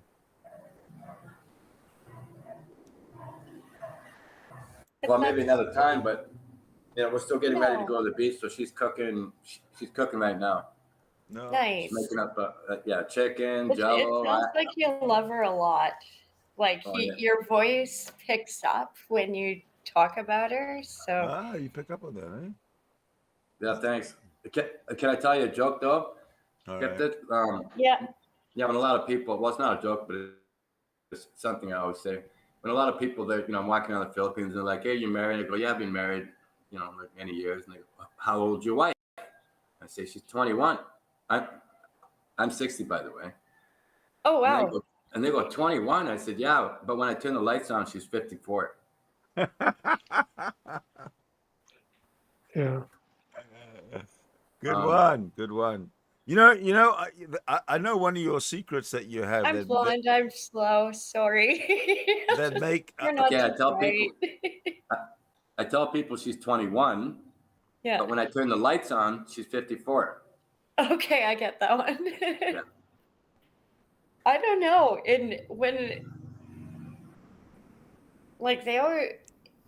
Asian ladies always look younger than they are. I'm so jelly. Yeah, when I first met my wife, I had no interest in getting married at all. I ended up going to a Filipino barbecue. By the time I met her and I left that barbecue, I was telling all my friends, I just met my wife, right? It was like love at first sight. It took 3 months until she called me. And and we were married within a couple of years of that. Nice. Aw, that's so sweet. Okay, can I ask a question? Do you have a little rice cooker in your kitchen all the time? Yeah. Yeah. That was like all my Filipino friends. They're like, and then the moms would be like, no, you need to eat. It's like the Italian moms, like, no, you sit down, you have a meal, then you guys. No, some of my friends were in filming, and so we'd be there after a shoot, and just the mom would be like, no, you kids need to eat. Well, you'll probably appreciate the whole story. So I'm in Vancouver, and at the time I was a collector at a flea market on the North Shore. There was a whole bunch of tables, and I'm running around there collecting money from the tables for the owner. Mm-hmm. It was like a summer job prior to my hospitality career. And then I met a guy married to a Filipina, and he invited me to Filipina barbecue. And again, I was single. I had no interest in getting married. The thought never even crossed my mind. I was 24 at the time, or 25. No, sorry, 34. I was 34 at the time. So I ended up going to the barbecue, and one step into the house, there was an entire living room of like 30 plus women, all Filipino. And all the men apparently were out in the back barbecuing and drinking and whatnot because they were kind of segregated. You know, some of the Filipino are like that. They either mix or they segregate. But anyways, one step into the house, the foreigner friend that invited me there, he said, "Oh, hey, I brought someone looking for a wife." And then up jumps I was 34, right? So up jumps a lady who's 60 plus years old with a cast on her leg. She goes, "Oh, I'll take you out." And I said, "Oh, no, you won't." I said, "Oh, no, you won't." But I took that opportunity to look around the room. And then there she was sitting up straight and long, beautiful black hair. And she's just gorgeous, you know. And I said, "But out of all these ladies, this is the most beautiful." And I fingered her out, right? Oh, that's so actually so romantic. That's like love at first sight type of Hollywood. I'll go on. So she jumps up without saying a word, runs into the bedroom where all the children were playing, and she stayed in there the whole time of the barbecue. I didn't see her till everyone was leaving. Aww. When she came out of the room and everyone's leaving, you know, I went up to her and I apologized for centering her out. I gave her my number and I said, "Please call. I'd like to take you out for dinner." And it took 3 months until she called. And then we made a date, and I took her on a steamship that goes around Vancouver Island. That is cool. Yeah, and she showed up with like a 6'5" chaperone, another foreigner guy married to a Filipina, right? And I'm like, "Well, who are these people?" "Well, this is my chaperone." Yeah, I think it's a good idea. I'm sort of like that idea. Yeah, so halfway through the dinner, the chaperone went to to go get drinks for the table. And I reached over and I put my hand on her thigh, and she just whack! She just smacked my hand so quick. I had to have her. I mean, that was it. You know, I was in love, you know. And she became my wife. Well, congratulations. And thank you for sharing this story, because that is so sweet. That is that is one of the most romantic, wasn't it? Wedding stories, engagement stories I have heard in a long time. Like, usually I hear the divorce. I've never cried in my life until today. No, I'm just kidding. I have a tear in my You know, it's true. beer. And it was really, really hard to get her too, because after 3 months, when she did first call, you know, again, I was, you know, like as a military guy, by the way, at the time. So I would be talking, and I would say the F word, right? She'd hang up on me, you know. And so I, you know, dialing her back, hey, you effing hang up, and click, she hang up again. So it was a series of her hanging up on me 20,000 times over the next, 30 days until she corrected my language on how to speak to her, you know? Wow. I take notes from them. That's why I've never heard a story ever like that. That's great. And we've never, ever had a serious fallout. Aww. You know, I'm 5'11" and she's 5'4", or I'm 5'11" and a half, and she's 5'4". So whenever I get angry, I just always look down on her. She's so cute and petite, and there's just no way to get angry at her, you know? Aww. Yeah, she looks after me so well. Yeah. So I look after her. And right. Make my room ready. I'm coming over. And she's really old-fashioned kind of girl. Like, it's not that I'm chauvinistic, but she's just like that. She just cooks and cleans and does the laundry, and I can come home and lunch is on table, or she'll ask what I want for breakfast, and I don't demand anything. She just does it, and there's no stopping because she loves cooking, right? Well, and it's like, it's nurturing. It makes you feel good to do good things for the people you love. Like, it's, aw, that's so sweet. Anybody else have a Yeah. similar story? Yeah. I mean, I've had the thought a couple times I should write a book on, the success of a marriage, right? Because, like I say, You should. That's like, 26 years, I've never been over top of her yelling, screaming. We've never gone to bed angry. We've never, fought over money. that's just like, I think of my parents' marriage, and it was not like that. Okay, well, on that note, I'm going to pop out because I have to get ready for my day. Well, you guys have fun. That sounds fun. Yeah, she's gonna hang out with her girlfriends, and the second I get there, I'm gonna be in the water for probably the next 5 hours straight, and then get out and do some lunch. Nice. Have a good day. Okay. Thanks for popping in. Okay, have a good day. I can hear her up front calling me over for breakfast now. Yeah, I can hear it too. Okay, cheers. Bye. Let's see it quick. That was a very good. That was a sweet story. That was a good visit. Yeah. Guy pops in. Tells Good to see you, Skeptic. Pardon me? Good to see you. I send you virtual hugs. Oh, thank you. How many? Same to you. One really big, long, hard one.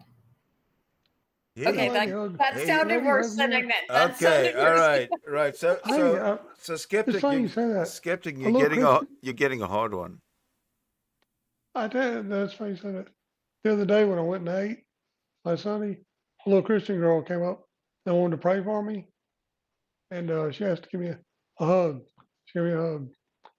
That was nice. Did you try and cop a feel? No,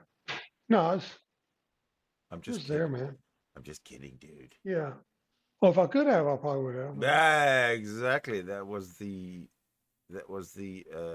irony of the brilliant joke. Yeah. Yeah, my mind. Oh, that's nice. Did she smell nice? Good perfume or? No, not particularly. Just regular. She squeezed. Yeah, it's just squeezed me real hard. Interesting. No mask on or anything. She's pretty cool.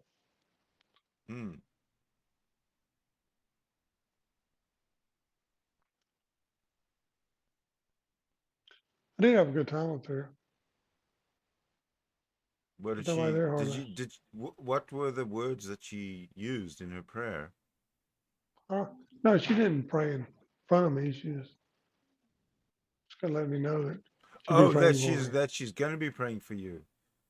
Oh, but you know something? Your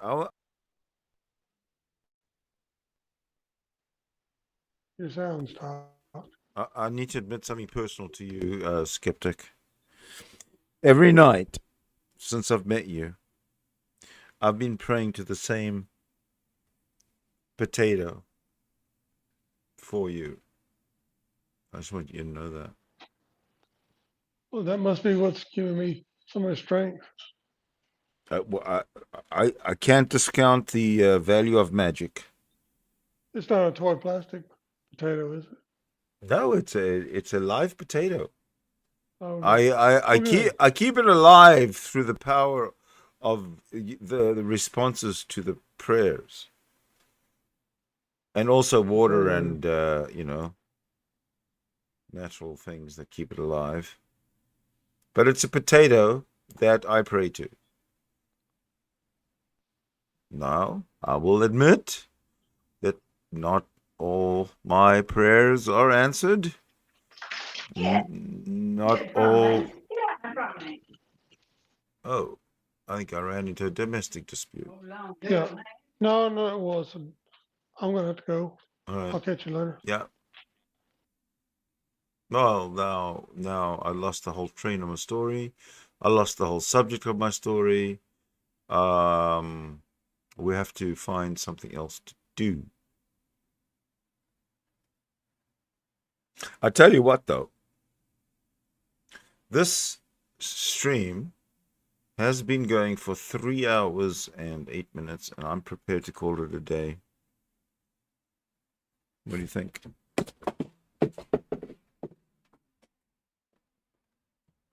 Anybody with me? Is there anybody out there?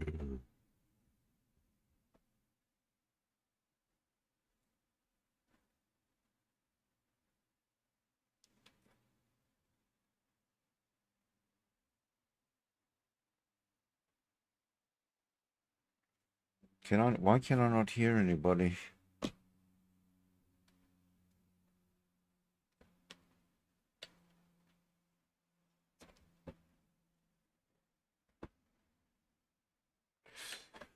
Well, either I have a technical issue, ladies and gentlemen, because I can't hear any audio from anybody else. I'm sorry. I had to. Oh, phew. I honestly thought Sorry. I was having some I technical wasn't issues. trying to ignore you. I just had a call. No, that's fine. I was considering just shutting this down. I think so. I think so. I It's been, need dinner. yeah. Okay. And I work tomorrow, so Okay. even though it is supposed to be a holiday, we're so behind at work. I was like, we really should. What are you talking about? Supposed to be a holiday? What's supposed to be a holiday? Well, the day of truth and reconciliation. When? Tomorrow. It's a federal holiday. It's not a provincial one. Which means tomorrow being the Thursday. So, in other words, federal government is closed tomorrow. Google it. Google it.